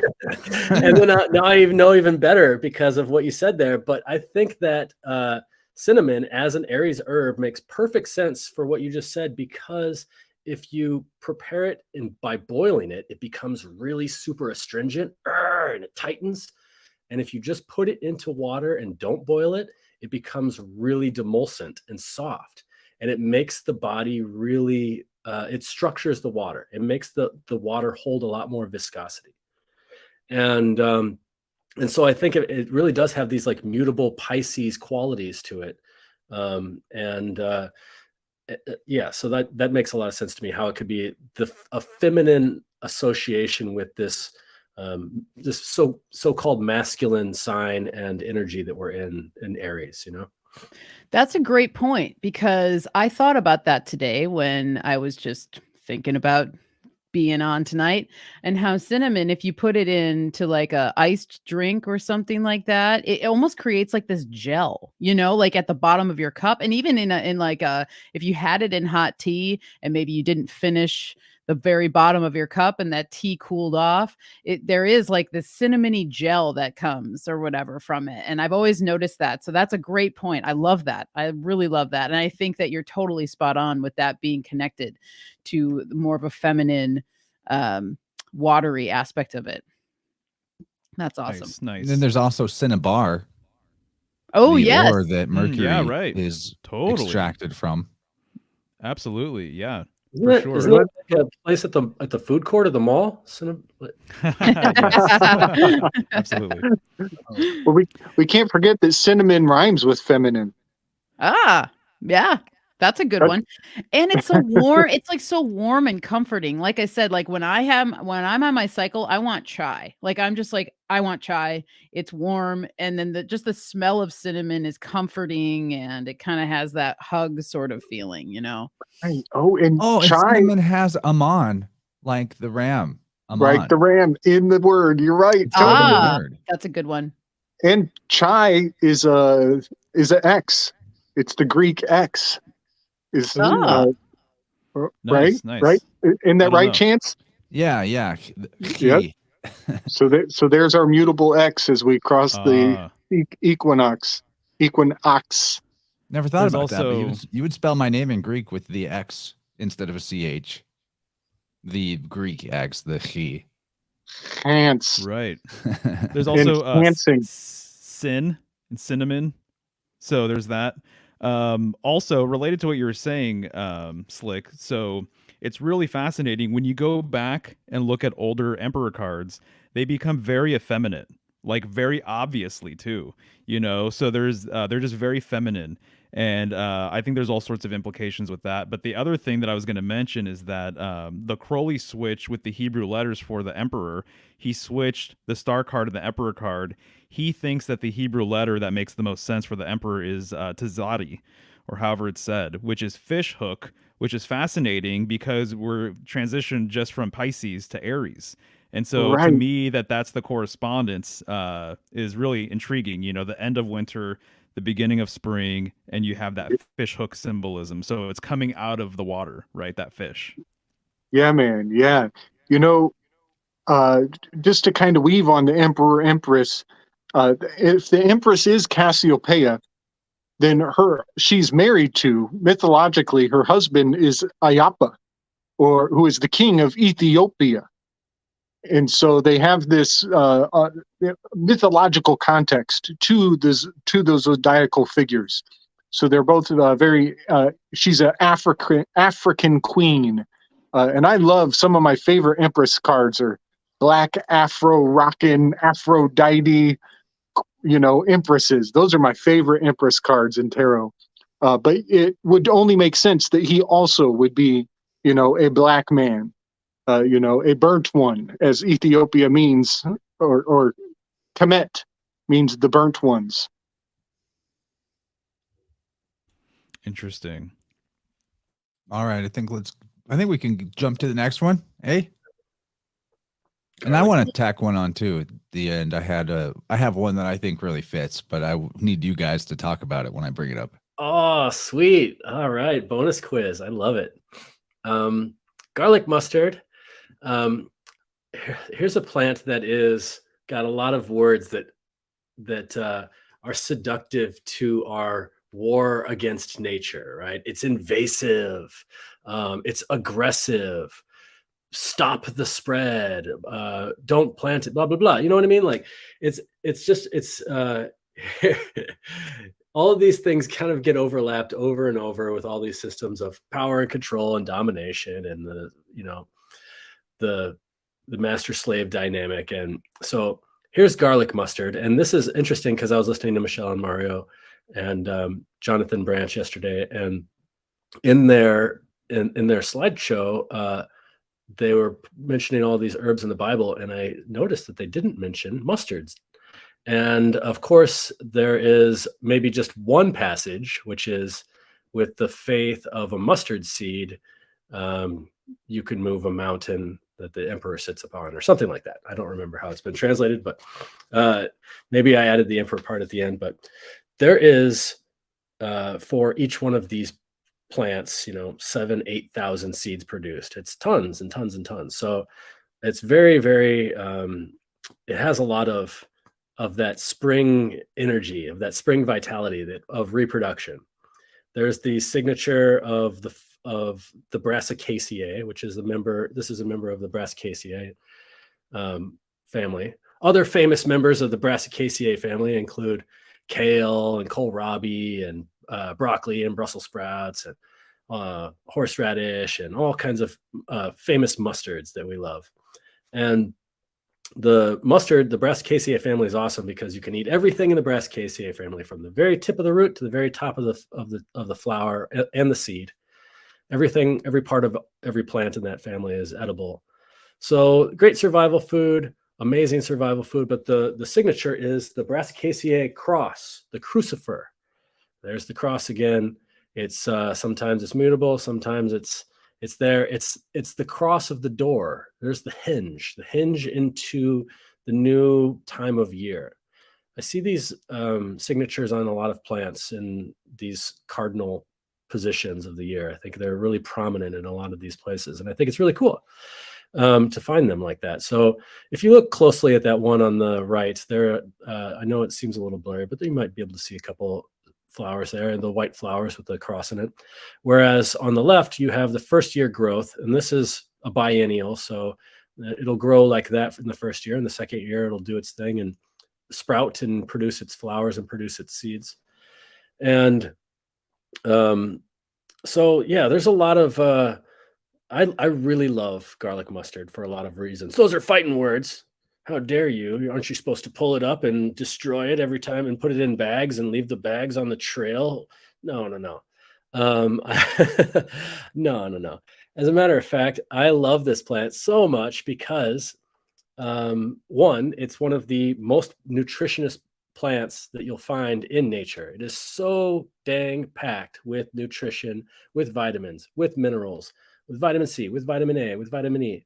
There's a reason why it was, quote, brought here. All right. Maybe it was here, but, and the other thing that I ask myself when I see so-called invasives, which I'm not really on board with the invasives native narrative, for a lot of reasons, but because I think it's very arbitrary. And I think that, it's marketing that's generated by, for the use of destruction of, land and for selling poisons that like Monsanto and stuff like that. And I think that it doesn't consider the bigger picture of, 20 years it takes for a plant to naturalize. And that's what this plant does. And so, where was I going with this? But okay, there was a man in, Cornell University who's still working on this particular research project. His name is Dr. Bernd. Dr. Bernd Blasi, and like, oh sweet, that's a great Aries name. And Dr. Blasi is conducting these control research experiments where he's using vast tracts of land, and he's trying to figure out about the invasiveness of this plant. And he's finding that in areas where there are hardly any deer, or the deer are under the, they have their predators to worry about, there is hardly any garlic mustard. But in the areas where the deer can graze with impunity, which is almost all of the places now, the garlic mustard thrive. And why? Because the deer don't eat garlic mustard. They eat the quote unquote native plants. And of course there is like a competitive, it's called simmering. It's a competitive like, chemical that this plant releases, and it interferes with the mycorrhizal reproduction of the quote unquote native plants. But after 10 to 20 years, it no longer produces that, and it just naturalizes itself into feeble little plant, and the other plants come in. And so my question, when I see these invasive plants in our landscape, is more of a holistic question, which is, what is the ecological function? Like, what is the reason why these things are here? And this is the same thing with like a symptomology picture that you might see if you're working with a person in front of you. You might say like, oh, they have sinus congestion. We can just eliminate that with some cayenne, right? In the same way that I say, oh, these things are coming in, they're taking away all of my precious natives that we planted, so we could just eliminate them by poisoning them with Monsanto, and who cares about the waterways, and we'll pick them up. And then there's the more holistic question, which is why are these things here? And it really does have this whole ecological effect, where we talk about, why are the deer here? Why is there 4 times more deer than there were allegedly when the country, when the American settlers were here? There's all these deer because we got rid of the predators and all this stuff like that. And will these plants naturalize themselves, or are they a menace to nature? Are they thriving in a habitat because Kyle, I just was Googling it, and there's on the first page results, there's a New York Times article with the headline, "Garlic mustard, evil, invasive, delicious." That's the headline. Sorry, I had to interrupt. Like, total Aries headline. Evil. When you Google it, it's being called evil. Right. Yeah. No. And so that's the idea. What his conclusion was, and Dr. Burnt, what his conclusion was you're going to do more harm to the environment by trying to pull this stuff off. You're going to go out into the off the trail, step on other things, pull up this information that's stored in the soil, all of that 10 years of simmering. It's going to this plant likes to thrive in disturbed soil as well. So anyway, just let it do its thing, and eat the garlic mustard and be a friend of it, instead of like try to dominate it. And at the same time, you can have some of these amazing benefits of a plant that is spicy, that is delicious, that is evil, that really makes your salad, kicks up the morality of your salad quite a bit, as well as they were really playing on the whole, it's got cyanide, it's noxious weed. Yeah. So I love garlic mustard, and I think the best time when you're harvesting it is to get it when it's in its like rounder stage, as opposed to, look at that, these Martian signatures over here, this like jagged, very pointy. This is what over here on the right is when it's on the march for reproduction, and over here on the left side is more of its delicious Venusian. I love the flavor. Give me all the senses. It's good, and it's good over. It tastes good over there. So this is the best time to harvest it over there on the left. Yeah. So that's it. I think eat the weeds. It's good for like bruising too, if you like eat a poultice. I've never used it as external medicine, but it would be so mustards in general, all mustards are great at dispelling congestion and mucus, especially in the lungs and respiratory mucus. So this is all of our kapha stuff. Here we are at the time of year where we need it.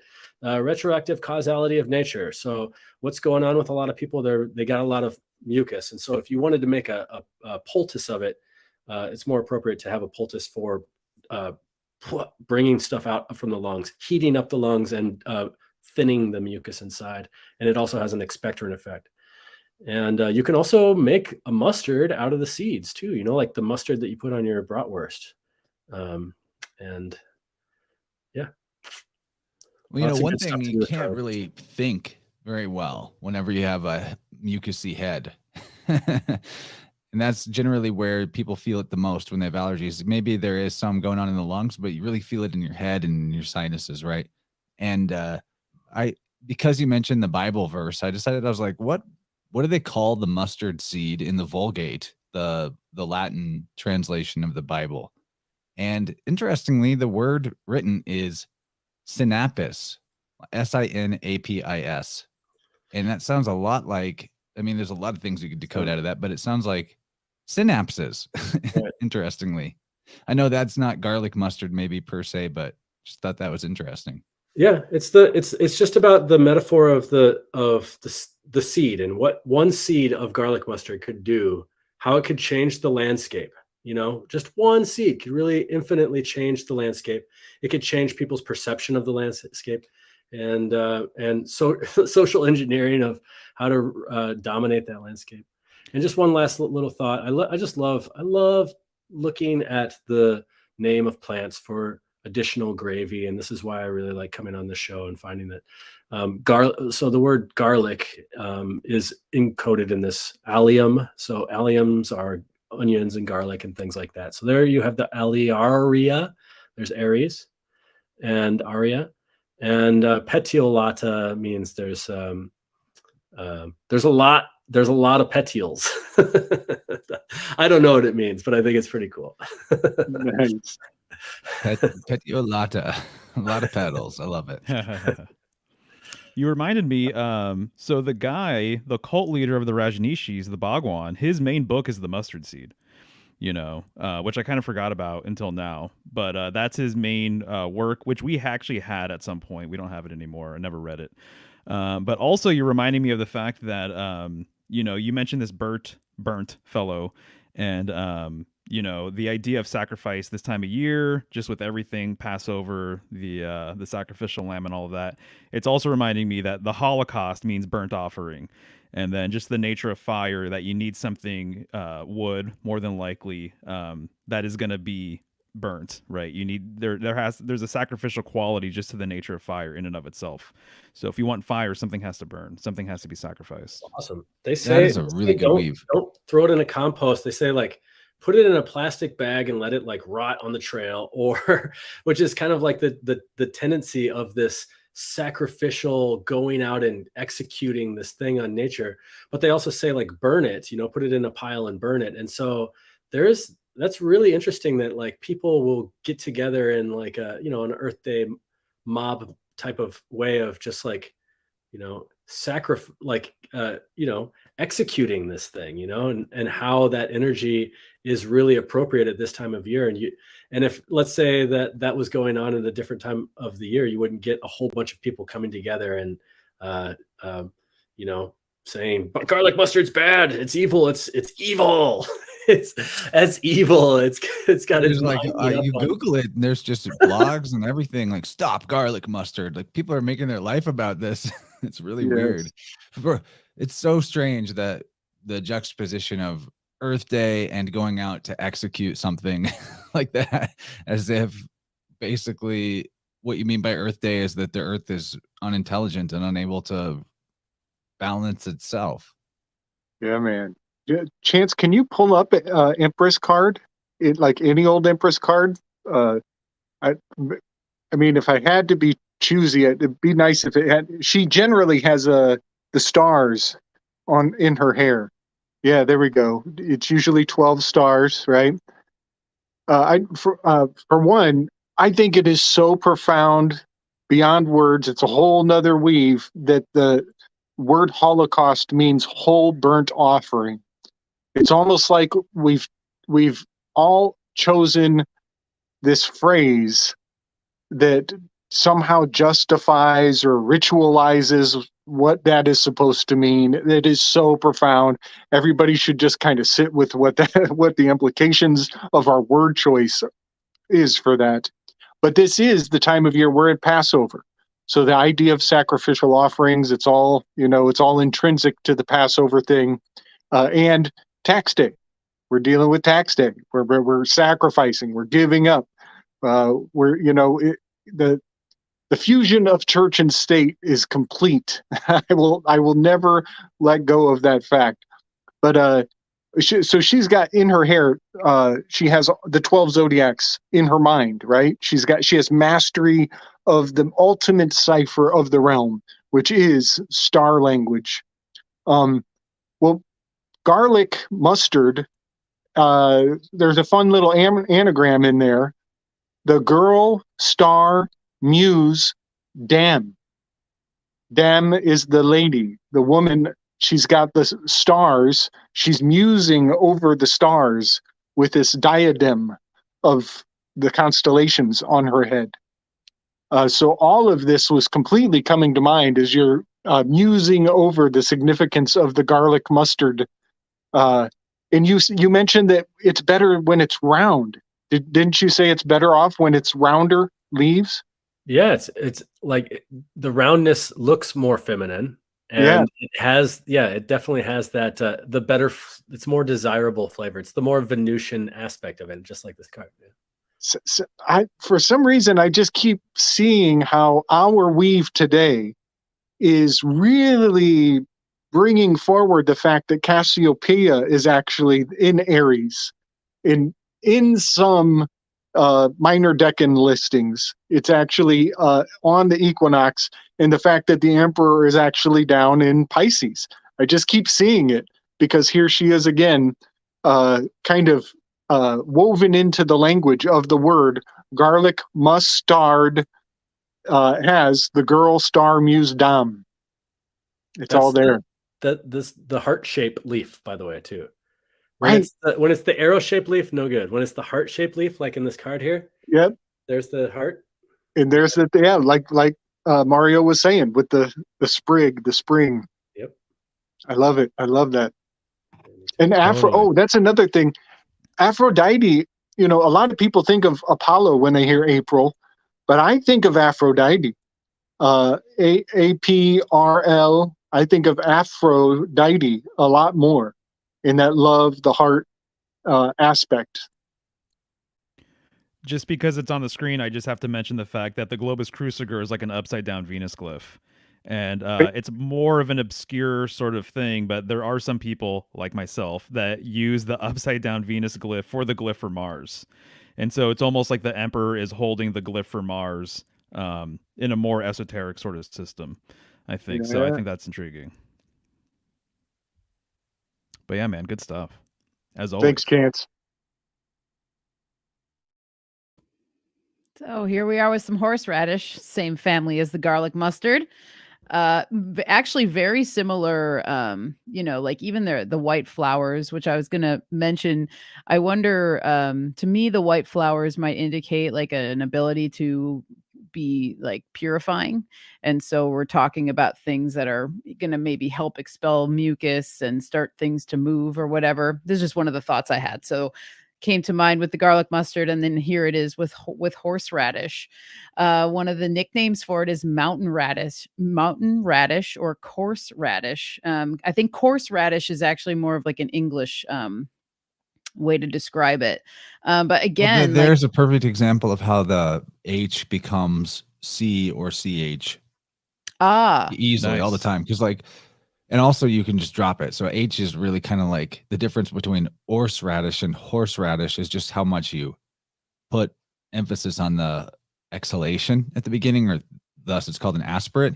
And if you hear some cultures, when they do an aspirate, some will be soft, like horseradish, and then others will be like horseradish, so it can become there's this interchange between C and H. Perfect example. I wanted to point that out because I want people thinking that way when they're playing with words for philological, etymological pursuits. Yeah, no, that's a great point. Because I kind of wondered about the coarse radish. I was like, I wonder what that's all about, but I wanted to throw it in here, and I'm glad I did because maybe it's just literally the phonetic like way of pronunciation. I'm not sure, but so again, it's a stimulant. And one of the things about this plant too, if you've ever grown horseradish, and it's one of the things that I've just noticed with it, when it's in its very young stage, when it's just coming up out of the ground, it actually looks like horse hair, like the tail, like a horse tail hair, almost like that. It has like a very, I don't know, it just like reminded me when I saw it. I'm like, wow, it actually looks just like a horse's tail, the texture of their tail. And so I wondered if that's maybe even where that beginning of the word comes from. Just maybe a signature that somebody recognized at one point. But this one is a mover and a shaker, and I have it right here, but it's my horseradish fire cider. So horseradish is wonderful in something like a fire cider. And here we are talking about Aries, but just like one of those remedies that's really just going to bring the fire, bring that movement, bring the spice. It's one of my favorite, like all-time all-time favorite condiments to use with meats, particularly fatty meats. A lot of times you see it served with fish and stuff like that, but it's going to kind of help start digestive juices flowing as well. Lots of sulfur in this one, which we can kind of correlate that back to the garlic mustard as well, because the garlic, onions, all very high in sulfur. You get that smell, but the benefits of sulfur. And I can't not bring it up now because Mario and I talked about it before we started Vibrant tonight, and then someone brought it up in the chat, but DMSO, and it being really high in sulfur, it basically is just like salt. It's not pure sulfur by any means, but that is one of the main healing elements of DMSO, is that it is high in sulfur, and it's from trees, and it's a byproduct of the paper and lumber industry, and it is one of the most amazing substances that I've come across in so many ways, of being just a fantastic healer of so many ailments. And it kind of comes to me, it's Aryan in a couple ways because it's so fast acting and it's driving. It's like, when I think of DMSO, I think of like something driving into your skin, driving into your body. And so there's that ram kind of energy. So kind of a tangent, but I had to bring it up because I'm talking about sulfur. So really wonderful for children if you're trying to maybe if somebody has worms, perhaps you can use it for that to kind of expel them.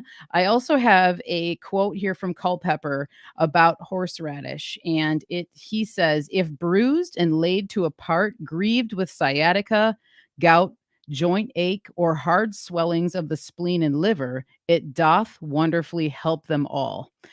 I love that. And I love the language, the old language too. It's just very nice to hear how these herbs were described and things like that. But yeah, I mean, topically, again, to treat rheumatism and paralysis even. So bringing some pain relief as well. And when it's a German condiment too, as I brought up before, but it's usually mixed with vinegar.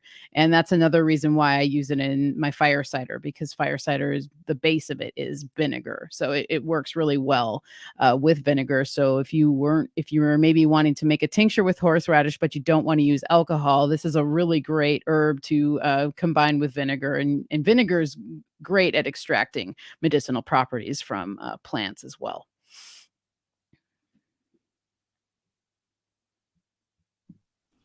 Right on. Interesting. I'm just looking at the Latin name, armor, with the second word there. So that's intriguing. Yeah. Well, it's also Armorica, which is one of the names of I think it's one of the peoples of the ancient peoples of the British Isles. Oh, okay. Which I personally think there's legs on the theory that the Armoricans are potentially progenitors of where we get the name America. As Dylan's latest work has really done a lot of great evidence-based research to demonstrate that the natives of particularly like the New England areas, the Native Americans there have so much similarity going to the British, Celtic, Irish. It's too much to ignore. Very interesting stuff. Yeah, and that would explain why a lot of these herbs from the so-called old world also happen to be have a lot of traditional uses in these indigenous communities as well. And I don't know, if these herbs were actually naturalized as they said, or if they're just over here. Like I said, I have a lot of problems with this whole native plant idea, because it's very arbitrary based on some sketchy history without a lot of receipts. But anyway, I love horseradish as well. I like it. Did you know that's what you use to make wasabi? And I used to make horseradish in my Wasabi. Yeah. Wasabi. And yeah.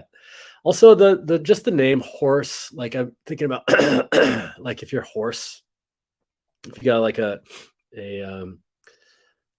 something going on, some catarrh, That's the word that I really like that Culpepper would have used. If I doth have catarrh, clinging to the whatever and to my throat, and also the word radish, which also could be like reddish.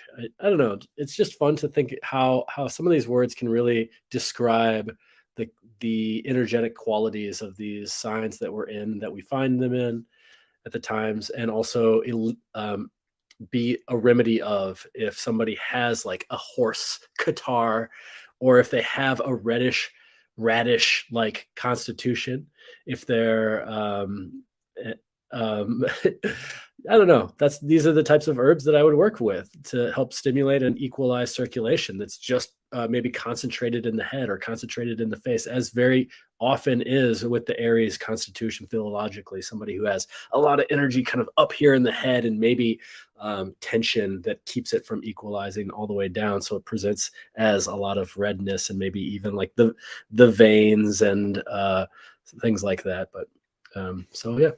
That's all I got. Nice. I don't use horseradish that much though, because I used to use it a lot in my fire cider, but I would buy it fresh, and then I couldn't find it for a long time, and I still had to make my fire cider, so I just modified my recipe. But it's an excellent plant, and it's so freaking strong. It's so freaking strong that when you when I was making this in a vinegar, so I would get like that much horseradish, right? We would be preparing it into like my Vitamix blender with some vinegar and stuff like that.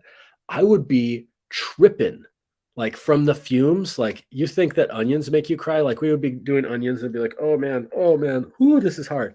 And then when we got to the horseradish, I would be seeing colors. There would be like purples. It was a psychedelic experience. And this is all like just working with the plant like that. This is all Aries stuff. Like, who can I dare in my, who can I dare to go like cut up a whole bunch of horseradish right now? Like the Aries in the room's like, I'll do it. I was gonna say, even as a Capricorn, I'm like, I'll do it. No, but that's a great point too, because even if you look up online, how to prepare horseradish sauce, and it's very easy if you just make the basic. You can, you have a Vitamix, or you have a food processor or whatever, and you're literally just grinding it up, and it can make this beautiful paste just with its own self. You don't even have to add anything to it. But people who are in the know will warn you, do not put your face over the mechanism that you're grinding this in. But even if you don't, and you're just in the room, yes, like you said, it can be so intense. So yeah, use with caution. And that's funny too, because just like with the cayenne or a pepper, they're sneaky. You've cut cayenne, maybe you've forgotten, and you rub your face or whatever. It's like all these herbs have that same sort of cautionary thing about them. They want you to pay attention, while they're being used, which is kind of interesting, very Aryan. Yeah. And for anybody who's thinking about a dare and is it Aries, don't use the cayenne as a tampon, okay? Oh, God, please. That was a joke. Thank you for in case that saying wasn't it. clear. That was a late April somebody out there Fool. would be so daring. Yeah. I have a weave on horseradish though. Again, back to the whole thing of the connection between the Americas and the ancient Britons. Those people on the island definitely had a big love for root vegetables. And that is one of the things that was noticed by researchers of like the 1600s of the native tribes, that they also were really into potatoes and other type of root vegetables. And that's what they mainly cultivated when they weren't foraging for other stuff. So anyway, in the Latin name for horseradish, you have cochlearia, which is basically the word cochlear, or cochlea. Cochlea is originally, well, I don't want to say originally. I don't know which one came first. I actually kind of suspect maybe Latin is the older thing, but cochlea in Hindu is a word referring to this part of the ear in anatomy. So I'm going to show that. Again, the ear is also part of the head. So I wonder if the horseradish has anything, that could help with ear problems. I don't know.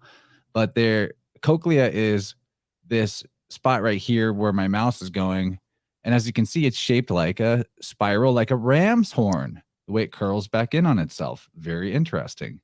In Latin, the word cochlea, and also I think the Greeks borrowed the word, it refers to a snail.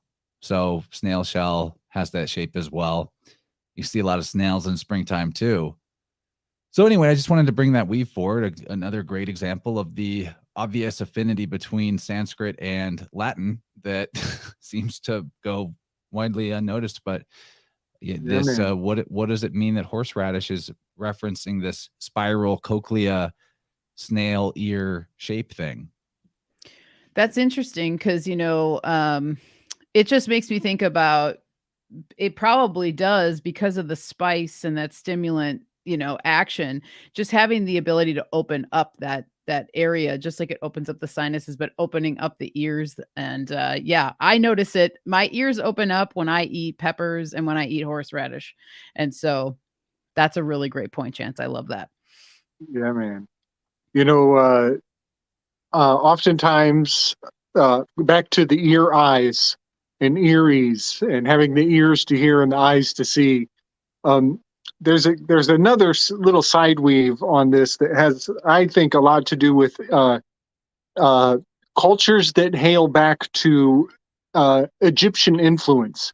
And when I say that, I'm not necessarily talking about Egypt proper. I might be talking about the expansive, extended territories of Egypt. The land of Egypt is not Egypt proper. And so when we hear like the ears to hear and the eyes to see, that might, I'm not making any claims, but it might be pointing at this trend of earrings, ear jewelry, earrings, and the wearing of leopard skin, leopard print. The educated class will be wearing mantles, boasting of their knowledge and their mastery of language. So having the ears to hear and the isis to see. South American priests did it too, were the cat skins. The cat skins, like yes. Yep. And another trend culturally of this extended territories is the circumcision. That's the isis to see. And that is to say that if they were butt naked in a gladiator arena, their sword would be drawn already. That's what circumcision was all about. It was about intimidating your enemy so that they think you got a stiffy at the idea of battle. That's all gross and weird. It's so gross and so weird. But yeah, circumcision is actually to make it look like your sword is drawn at the very suggestion that you might be going to duke it out with another dude.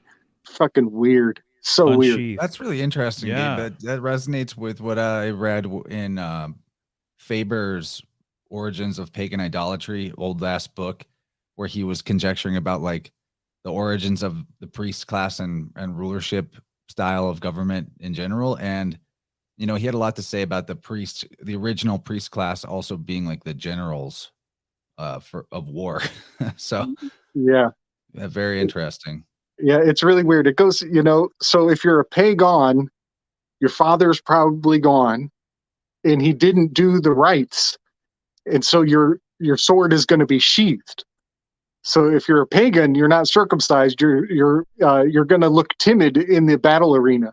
This, but if by the way, is not a good reason to clip your children's. This is not a good reason. Yeah, we're way past all that, right? But yeah, so a pagan, he's sheathed. He's not ready for battle. But if you're clipped, if your dad was around, then the rites were observed and you're ready to go at any given moment. So leaving all that weirdness behind, back onto the horseradish. I used to work produce for Lifetime, and horseradish looks like a horse's hoof. It's like blocky. It's got a big, kind of a fist on the end of it. It looks like a horse's hoof. And that totally brings Pegasus back into the picture for me. And the fact that if we're in Aries, we're at the end of the expression of Pegasus. It's a very long constellation. It actually starts in Aquarius and extends past Pisces and into Aries. And so it's very apropos to have the horse's hoof at this time of year. Very spot on. Nice. Yeah, man, I think so too. There's an interesting weave with what you just mentioned regarding circumcision. Circumcision arguably has a total correspondence with this time of year, and I know it's related Yeah, it's to the head. It's the head it's your other head. There's so many different things you can pull up right now with all of that. I know one of them is the story of the binding of Isaac being sacrificed and then later being circumcised, and then also sometimes in illustrations of this whole scenario, there are like ritual circumcision tools and knives and stuff present, and then also some of that artwork is present on actual circumcision knives too. Which corresponds with this time of year with the whole Passover thing and blah, blah, blah. But real quick regarding the horse stuff, the only horse in the zodiac is Sagittarius, which is the last fire sign, right? And I think it's interesting that the mantra for Sagittarius is I aim. You remove the I from aim and it becomes I am, which is the mantra for Aries. And then also the symbol for Sagittarius is a arrow pointed to the upper right, which is one of the common elements for the glyph of Mars, right? And so there's a handful of things going on there with that. But horse being related to fire, and then often it's said that death comes riding a white horse, so the horse's role within the military and warfare and all this other kind of stuff, it's super appropriate. So yeah, That's what I got. awesome. I love it. I love it. Not to mention Nice. all the 3 or 4 hours we could spend talking about correlations of the savior deity that is also, symbolic of the vernal equinox with horses. Go on a long. Oh god. I think we've gone on some benders with that before. Oh, right. The Yeah. equine of the equinox. The equus, yeah. 27. All right, I'm gonna put us on to the next one. Yeah. We're getting off Keep in us the going weeds before we here. get stuck in circumcision for another hour too. Yeah, that could All right. happen. Easily could happen.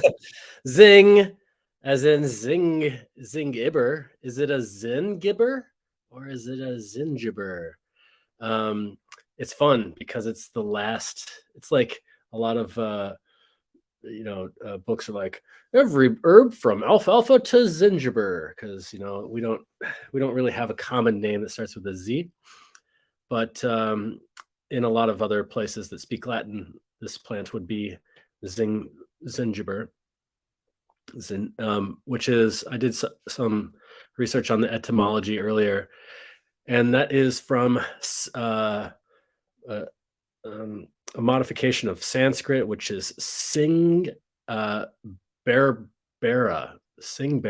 which is Bera being related to the bear. I want to just pipe in real quick on Zingiber. The Greek zeta is the 7th letter, I'm pretty sure, or it has a value of 7. And then in Yep. English, the value of 7 belongs to G. Right. So, there could be some weird pathway of that Z and G have interchanged here to give us your Zingiber. And then literally embedded within Z is the 7, by the way. It's just that extra little dash at the bottom. Very Nice. true. Yes. The zygote. The 7 above and the 7 below. So yeah, and then there's the bear at the end of the word there. So the part of the plant that we work with a lot would also be the part of the plant that we would, a lot of times people learned about plants from how the animals would work with them and how the animals would use them. So the bears of North America or of Tartaria or wherever, there was bears in the temperate regions a long time ago. People would observe them. They would go into the underworld in this wintertime, and they would be in charge of the dreams and the subconscious and all of the totem that they represent in that department. And in the springtime, when the things were growing again, they would emerge. And what would they look for? They would look for the most oily, juicy roots that they could find. And sometimes in North America, the bears are eating angelica and they're eating burdock, which looks like a bear. And they have a lot of signatures of the bear as well. They can look furry or they can look like a bear in a way. But they also just, the other signatures are these spiritual animal token signatures that we see, like that they may resemble, like for example, a geranium, which is called crane's bill, resembles a crane, and it has a lot of significance with childbirth, for example. So that's another spring totem signature, this crane bringing the child and whatnot. So anyway, what else does this plant also look like? It looks like some non-specific digestive organ, I guess. Something that's got some part of the alimentary canal. I don't know. I could just imagine like a cartoon where the doctor is like putting somebody back together and is like, where does this part go? I don't know. Probably doesn't need it. But anyway, because of the signature of the digestive, some digestive organ, whether it's the stomach or the duodenum or the gallbladder or something like that, we see a lot of digestive signatures with this plant. And of course, a lot of people know that, right? Ginger for a tummy ache. Makes a lot of sense. If you want to think that way in a what herb for what condition, kind of, or what name of a condition. But if you want to match it up right to the right condition, you could say, well, a cold stomach, something that is cold where there's not a lot of energy. So something to wake up at the appetite, something for a person who has a generally colder constitution. Think about the bear that just came out of the hibernation and hasn't ate for a while, and it's going to have a hard time digesting whatever it needs to digest. And this is also the case for nausea and pregnancy. What's it called? Morning sickness, things like this, where there's a different biology. There's a lot of different exchange of proteins and stuff like that. And a woman's body is trying to get used to how to digest, is also like the movement, the displacement of the organs in general. So that would be really, really nice. But where would it not be indicated? It might also be counterindicated for somebody who is really, really, really warm all the time. So I don't always think of it as an appropriate plant for, upset stomach, for example. I think it's appropriate for upset stomach that is cool, or digestion that we need to bring warmth to our general core. And that could also be why this plant is really helpful for stimulating menses and stimulating just general warmth and relief of pain from cramping and premenstrual conditions as well. So whenever there's that lack of energy in the core, so we thought about cayenne as something that stimulates it outward, and ginger as something that stimulates it, bringing that heat back into the internal, so that it may diffuse and heat the rest of the system again. This one looks more like a log that you would put into your internal furnace to burn it for that type of energy. And then if you cut open ginger, you have it's more juicy. It has a lot of that water element, something that reminds us a little bit more of like what's going on inside the body. And I love, just as like a little funny little poetic God wink here, that ginger is what we call people with red hair, and this plant's also a redhead, right? So why do we call? I was thinking about that. I was asking my wife earlier today, like, why do we call people like gingers that have like red hair? And the thing, I don't know, I didn't look it up or any research, but the thing that comes to mind is that that is the type of person that would be the qualities of the type of person that would be like against ginger, because they're already warm. They have a lot of heat they're generating typically. The ginger people are spicy, they're zingy, they're sharp, they have the ginger gaze, they have the ginger wit, they and all of the other survival things that come with being a redhead person, in a world that has a sun. and so having something that's warming and spicy would be contraindicated for that type of person, because it can make them warmer and spicier. And what happens when warm people get warmer? They get angry and they get mad and they get uncomfortable. Hot and bothered, they call it. So this is a plant that grows in the tropics. And a lot of these plants that we talked about, tropical plants, they make a lot of sense in these locations, because what's going on down there? It's hot. So what do? You want to cool off. Well, how do you cool off? Well, you cool off with something that stimulates your movement of your sweat outwards to the periphery so that you can keep that, that just like the Aries glyph, keep that fountain flowing, move that fountain energy. And where that fountain stagnates, that's where that canker, that's where that disease comes in, according to Samuel Thompson. So, and then of course, ginger, it's just great. It's awesome. Everyone knows ginger. Everyone loves ginger. This is medicine that is food. This is medicine that you could find at the grocery store. You could find this at even like some fancy gas stations now. And even like the little candies and stuff like that. Those work too.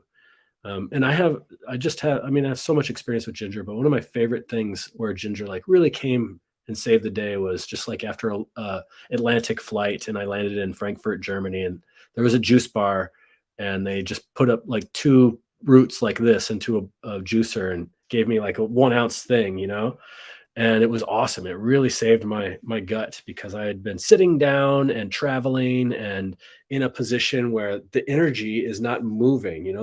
There's this angle of sorrow in an airplane where I'm sitting and my legs are 90 degrees. And that energy is just not flowing. And so ginger moves that energy again. And so, yeah, that's all I got, I think, for now. But I'll see what you all have. Yeah, man. Regarding real quick, awesome stuff. And I'm just realizing how many of my favorite sort of flavors are in this presentation today, ginger included for sure. But my old friend Bud used to say that redheads come from Mars. And I just did a quick Google search. And it's funny, actually, one of the astrologers mentioned here in this article, we've met before, but it says that apparently there was a study where they had 500 redheads and they studied their astrological charts. And they actually found a correlation between the ascension of Mars in their astrology charts, that almost 30% of redheads had this sort of thing going on there. So there might actually be an astrological connection with redheads and Mars. Wow. Just throwing that out there. That's super cool. That is so totally. super cool.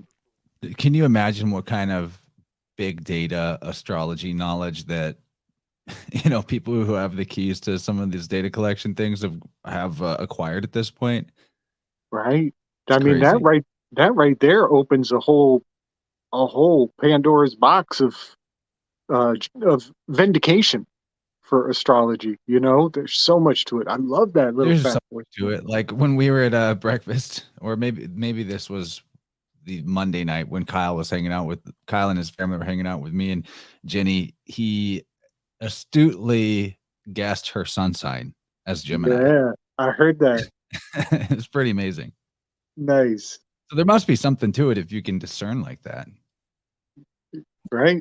Yep. Yeah, the fiery people, right? Mm-hmm. So speaking of moving from uncomfortable positions, getting things moving around, you guys might remember this. There's a comedian who's a redhead, and he's got a song.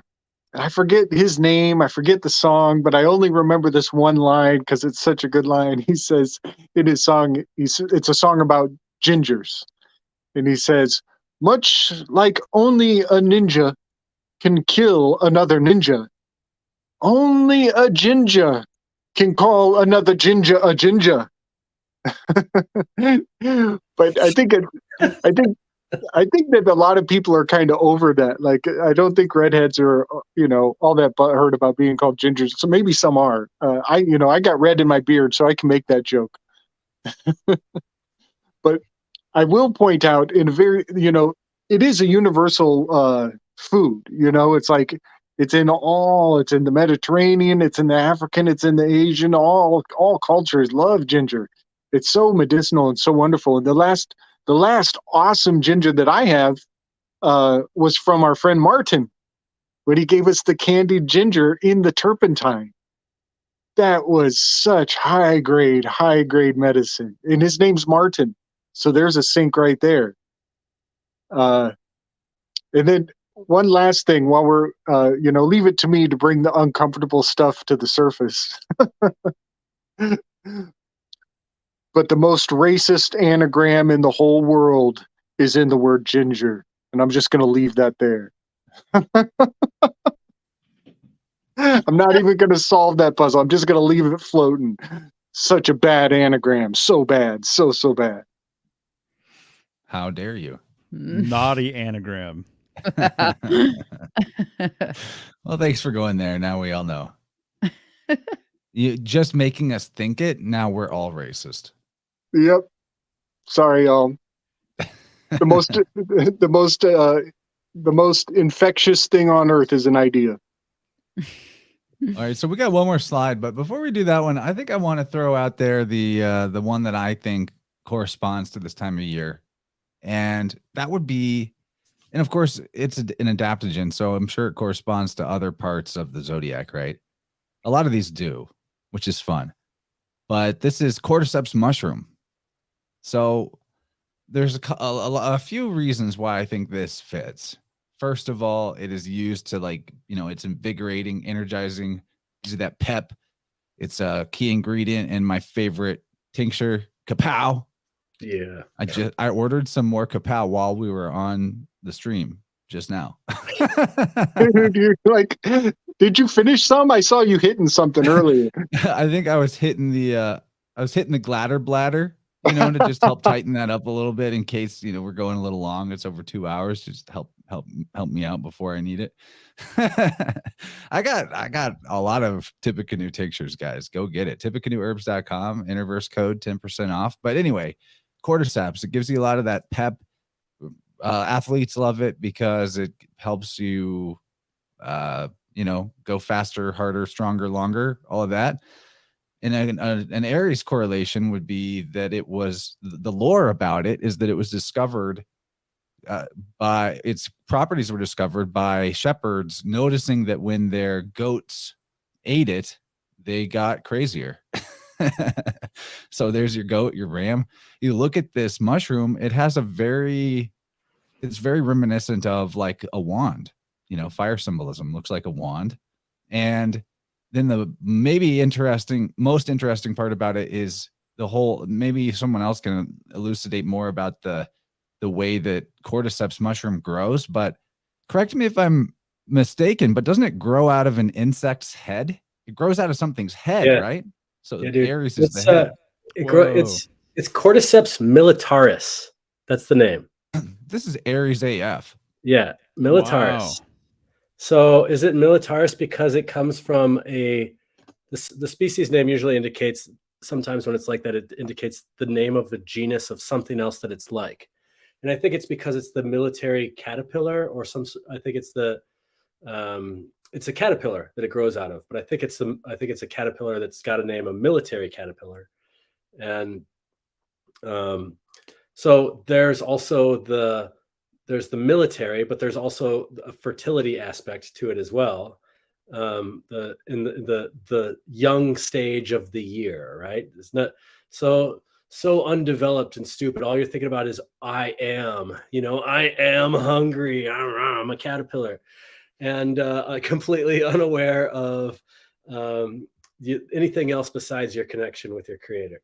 And that's the Aries thing. And so a fungus comes and gets inside of the caterpillar, and there's some I learned this from James Frosch, Family Fungi, one of my best friends. Shout out James. He had been talking about this on an episode of Crow, so I would recommend going to find that episode of Crow 777 where he goes in depth on this one, and covers a lot of the adaptogenic benefits of it too, including how it can help with your repopulating the microbiome as well. But is it like zombie like too? I can't remember, but it definitely does grow out of a caterpillar's head, at least in nature, and then they were able to cultivate it as a mycelium and spore or something like that. And so James has worked with this plant, or at least has had like some cultures of it. And but yeah, that's pretty cool. And check out the militaris version on the left. It actually looks like fire. That's what I was thinking of when you pulled this up, was when it's fresh like that. And sinensis means Chinese, typically too. So but yeah, That's a great one. Again, adaptogenic, but sure. I mean, why not? That's the it's going to keep you going. It does have that yang kind of quality to it, where it's like got to power through, but not. But please help me in my proneness to burning out. It's not like the it's not like a cayenne, which is going to encourage that burnout, which is something that you might use strategically in the case of like acute inflammation. This is something that you're going to use to maybe prevent that tendency for the areas in us, or the strong areas in the natal chart, to burn out by doing too much, and by having those adaptogenic qualities that feed all systems. What's an adaptogen? It's a specific type of it's a specific name for a medicinal herb or mushroom in this case, that feeds all systems of the body. Let's say hormonal, immune digestion, without depleting any. So there's herbs like cayenne, which will improve certain systems but deplete others, whereas this one just kind of brings them all up.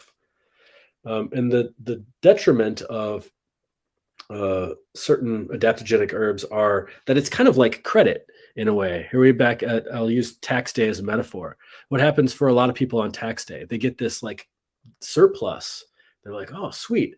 Well, yeah, I got bills and I got all this debt, but I want that guitar. And so, just spend it, and then they're back to without generating that surplus into more, whether it's mental, emotional, spiritual, physical capital of your health. And so that's the ugly side of adaptogens, is that they give our body this surplus. And so we have to be smart, and we have to be responsible when we're learning about plants that are and mushrooms also that are so beneficial to our body, that we could take on more and more stressors, but also cultivate the responsibility of handling that pressure as well. So that's my little disclaimer with amazing plants and mushrooms that help with all systems of the body. So I found a fun anagram. It's not perfect, but let's see. Yeah, it's still there. Is it racist? Not this one. No, not this time. Can you find any racist ones? I'd like to know. Only the obvious one. No, yeah. Cordyceps martis militaris phonetically is sour stick caterpillar. Is there anything sour to the flavor of it? Is it sour? Sour is a cooling flavor to me, and I would say that this is a very it does have a cooling effect on the body in a way. Yes, sour stick caterpillar is an anagram out of Cordyceps militaris. That's fun. Phonetic. Yeah, militaris. So interesting. Militaries, Aries, right? And then it made me think of military force, 4 within force, and then even like fortress, 4, and then the emperor, number 4. So more 4 symbolism there. Good stuff, dude. Great find, Chance. I love that one. Yeah, Thanks. that's a great addition. Big time. Thanks. Now I feel like a special boy. Well, you already are special, so you should feel special. Here we have Spilanthes. This is also That is just an incredible looking. Isn't it amazing? Wow. I freaking love this plant. And I just, was introduced to it a couple of years ago when we started growing it here. And a lot of people know it as the toothache plant. And if you look at these flowers, they look like a tooth, in a way as well. And so there's a great signature right there. Some of the nicknames up on the screen: Electric Daisy, Buzz Buttons. And so one of the reasons why I first thought of this as a great Aries plant is because from personal experience of just eating the leaf. So this is a great plant to kind of, if you wanted to, I don't know, just show somebody the power of plants, take them into your garden where you're growing spilanthes and have them eat a leaf or eat one of these flowers. The first time I did that, I honestly, it brought me to my knees. I mean, I sat down because I was just like, whoa. I mean, talk about a buzz to the head. It really sends it right to the dome. And so that was Nice another. kids aren't doing this after school. No, but they should be. They should be, just to kind of, it really, it totally just took my breath away in one of the coolest ways ever. So I have really fond memories with spilanthes because of that. But all parts of this plant are medicinal. So you can use the root, you can use the flower, you can use the combination of the stem with the flower and the leaves.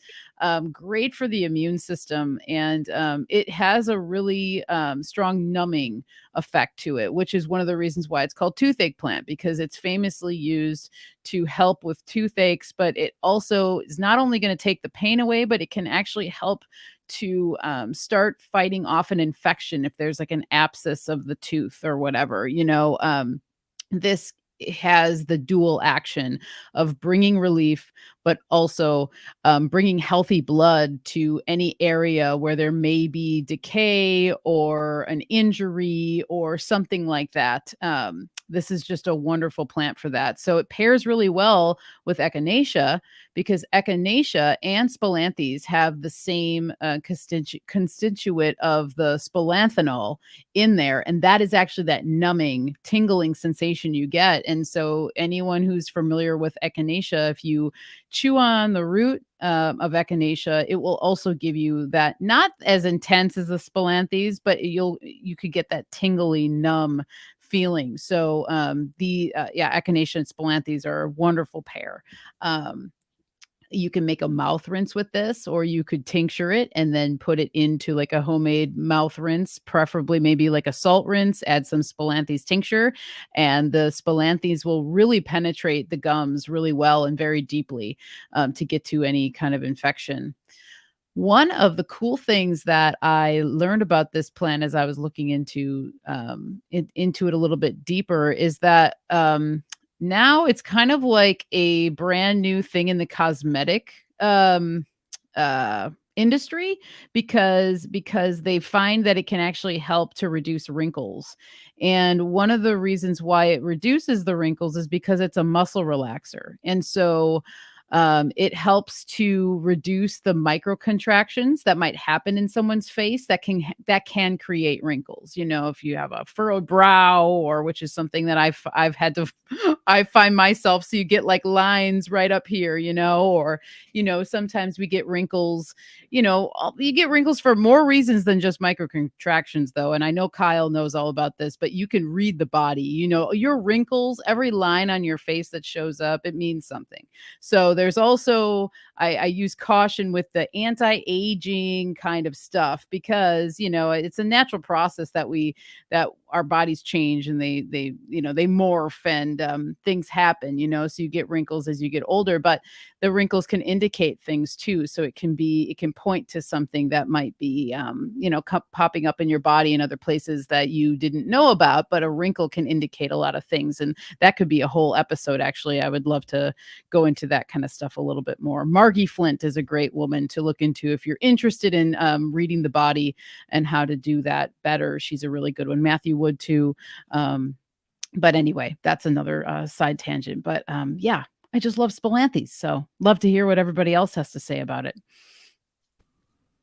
Thanks for adding this one, because this is not a super popular herbal remedy, and I was really happy that you added this one. And so I also want to give Chance props for that previous one too, and just learning about these plants, just like when you spend time with plants, they start to signal all of these things to us, and we can start to find these patterns. And it's fun. It's really fun to figure out where else we know these patterns, and to start to compile little chinking in our armor of our worldview. And so this one is a not, it's not like a plant that you find a lot in commerce, but it's definitely a dare plant. It's a really cool dare plant, because I've also done this before, where I just take a whole I'm like, oh, I love, I'll pick up things off the ground, put them in my mouth. That's what I do. That's how I interact with a lot of stuff.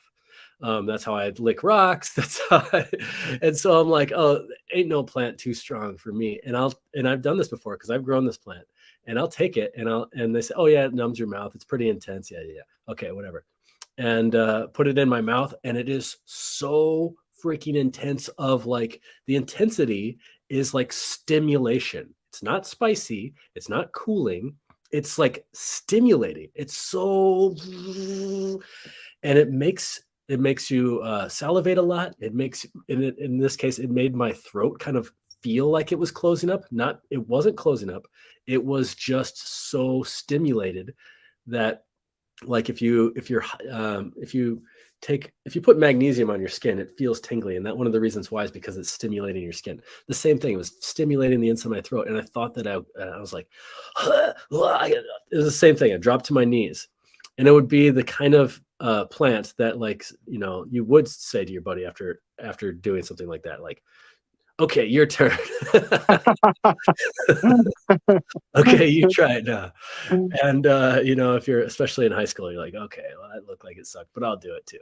And the fun signature of there's the okay, so here's the other thing about all of these herbs in this presentation tonight is that they all have a way of stimulating in one way or another, whether they stimulate because they're spicy, whether they stimulate because of the nourishment that they provide, whether they have like a mucus forming, this one too.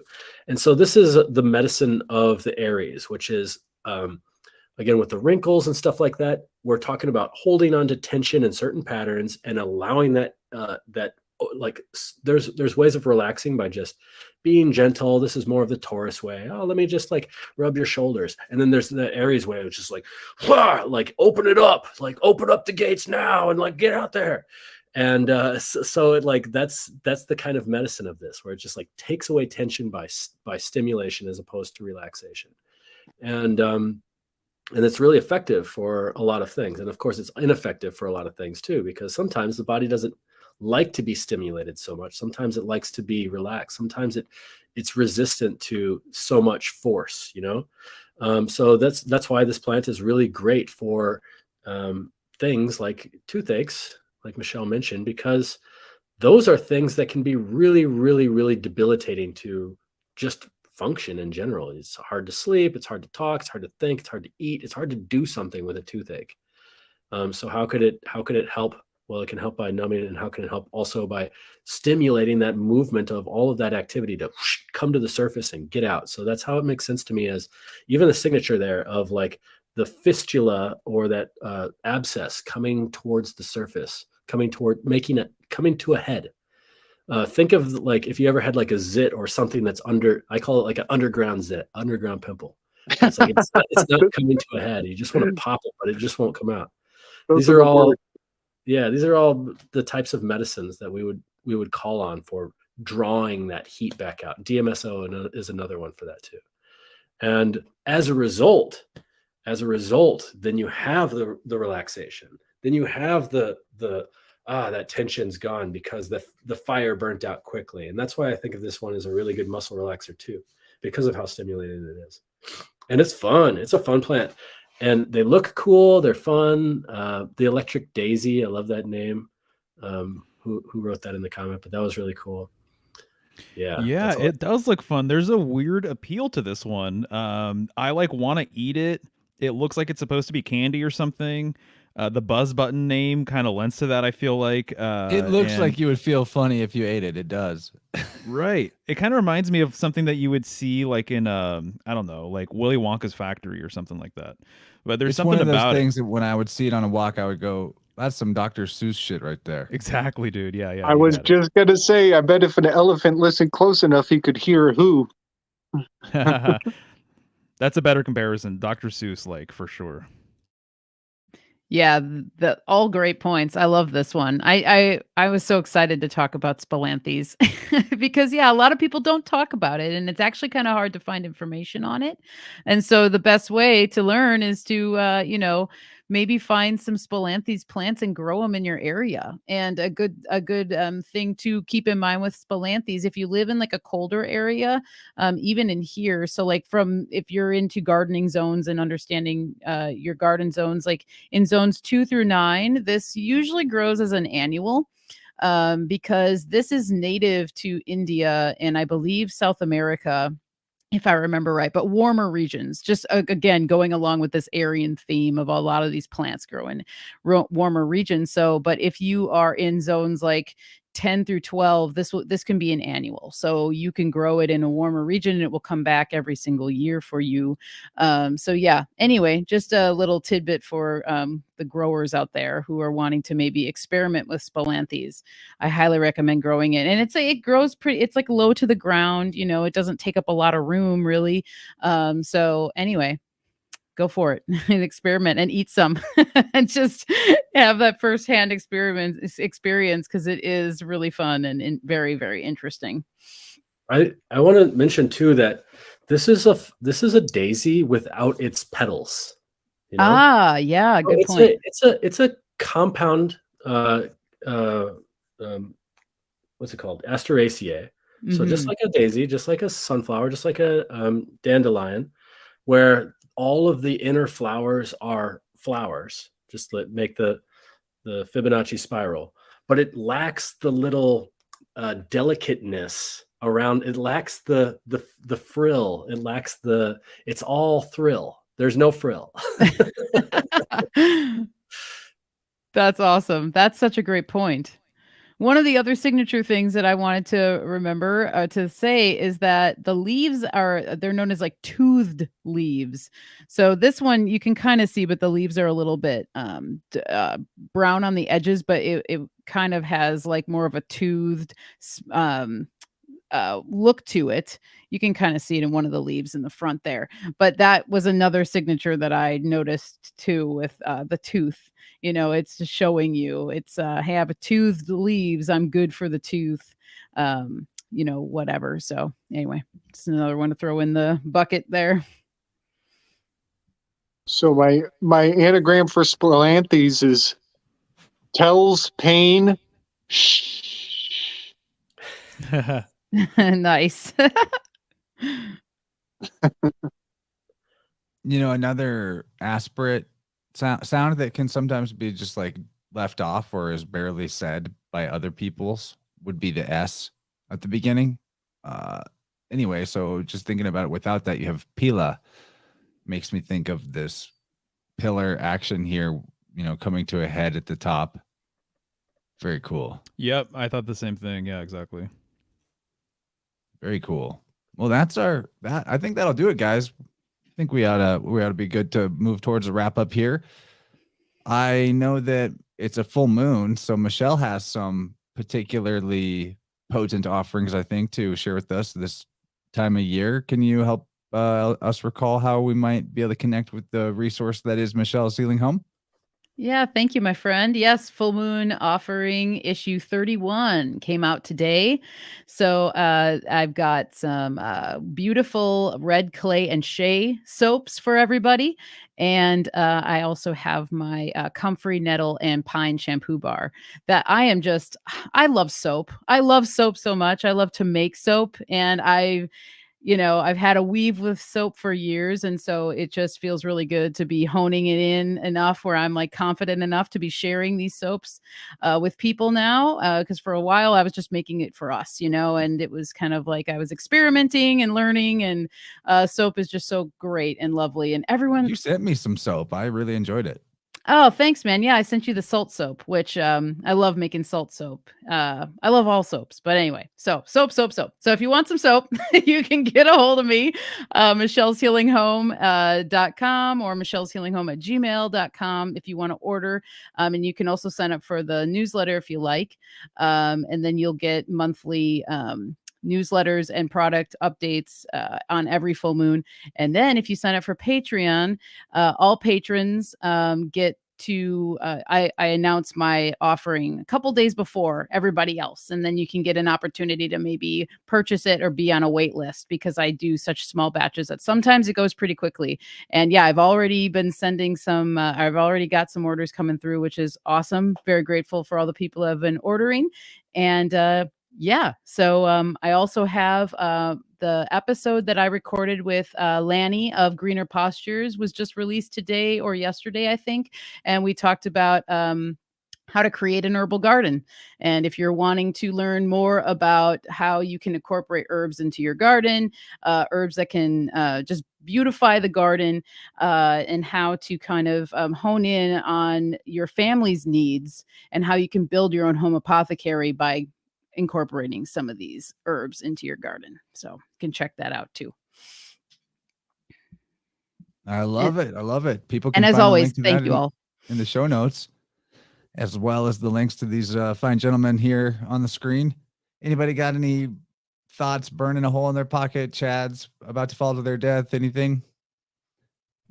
I just want to express my gratitude as well. I just love doing this. I love hanging out with y'all, and really enjoy the culmination of all of these thoughts that lead up to these herb walks. They're really fun to just, and I really invite all of our viewers and those in the chat to start to participate now that it's the growing season. Like really, see if you can find out some of these cool signatures that we're doing and bring them, do some show and tell, bring them to the Vibrant call-in line.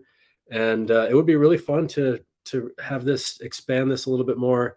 And, just besides, Michelle, I, Mario, and Gabe, and Chance's thoughts, and really see how far these lessons can go, and it's really fun. I'm having a lot of fun doing this, and I love y'all very much. And thank y'all for listening too. So thank you.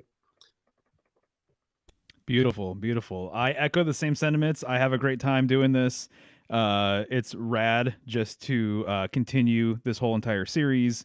I love the fact that even though I'm not so much of a plant or herbal person, I feel like I'm just making all of these connections and I have something to contribute as it relates to astrology and stuff like that. So it's really, really cool, just the weaves that we have going on here. And so anyways, so thank you, Chance, for hosting this once again. It was a good time. And I guess for me, just personally, real quick, I just want to say that I'm feeling a stronger connection with the plants. I think this is helping for sure, but it's just really interesting once you get to know some of these plants and herbs. And for me right now, it's like the trees and the lichens and like usnea and things that we have around us. It sometimes takes a little while just to kind of like refine your eye or, to develop a relationship with these plants or herbs or whatever. But once you do, it becomes pretty obvious that all of these plants are teachers, and they're all very wise and they have their own wisdom, that you can tap into and everything else. So it's just cool to be able to get to know some of these plants and have a better relationship thanks to you all. So yeah, it was a pleasure, and I look forward to it next month with Taurus. That's going to be a good one. Yeah, man.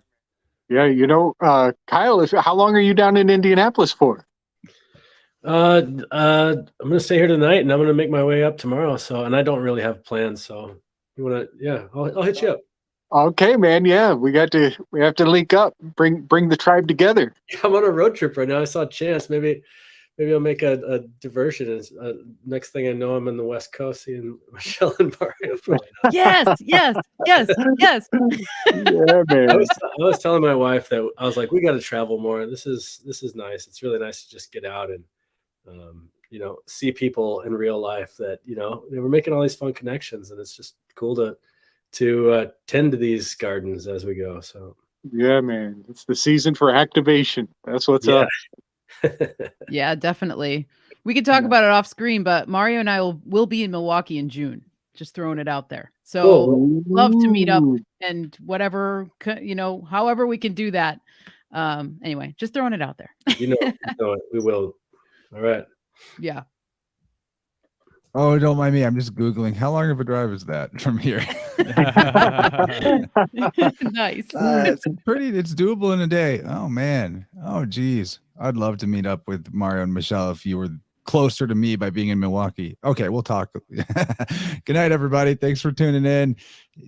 Let us know in the Telegram chats what you think might be other Aries doctrine of signature plants that, this is far from a exhaustive list, but it is a really good start to get you thinking in this way. And man, each and every one of the things we talked about was fascinating. I'm with Mario. I feel like I'm learning so much. Really blessed to be able to hang out here with you wonderful folks. So good night, everyone. Have a wonderful rest of Aries season, and we'll see you on Sunday for Interverse. We're going to be talking. I've already got it recorded. It's a premiere, but we've got an excellent conversation with Isabel Friend about the magic of more water magic talk. Water is the ultimate mystery, I think, maybe of all mysteries. So look forward to that. It's going to be a really good premiere. See you on Sunday, and good night. Nighty night.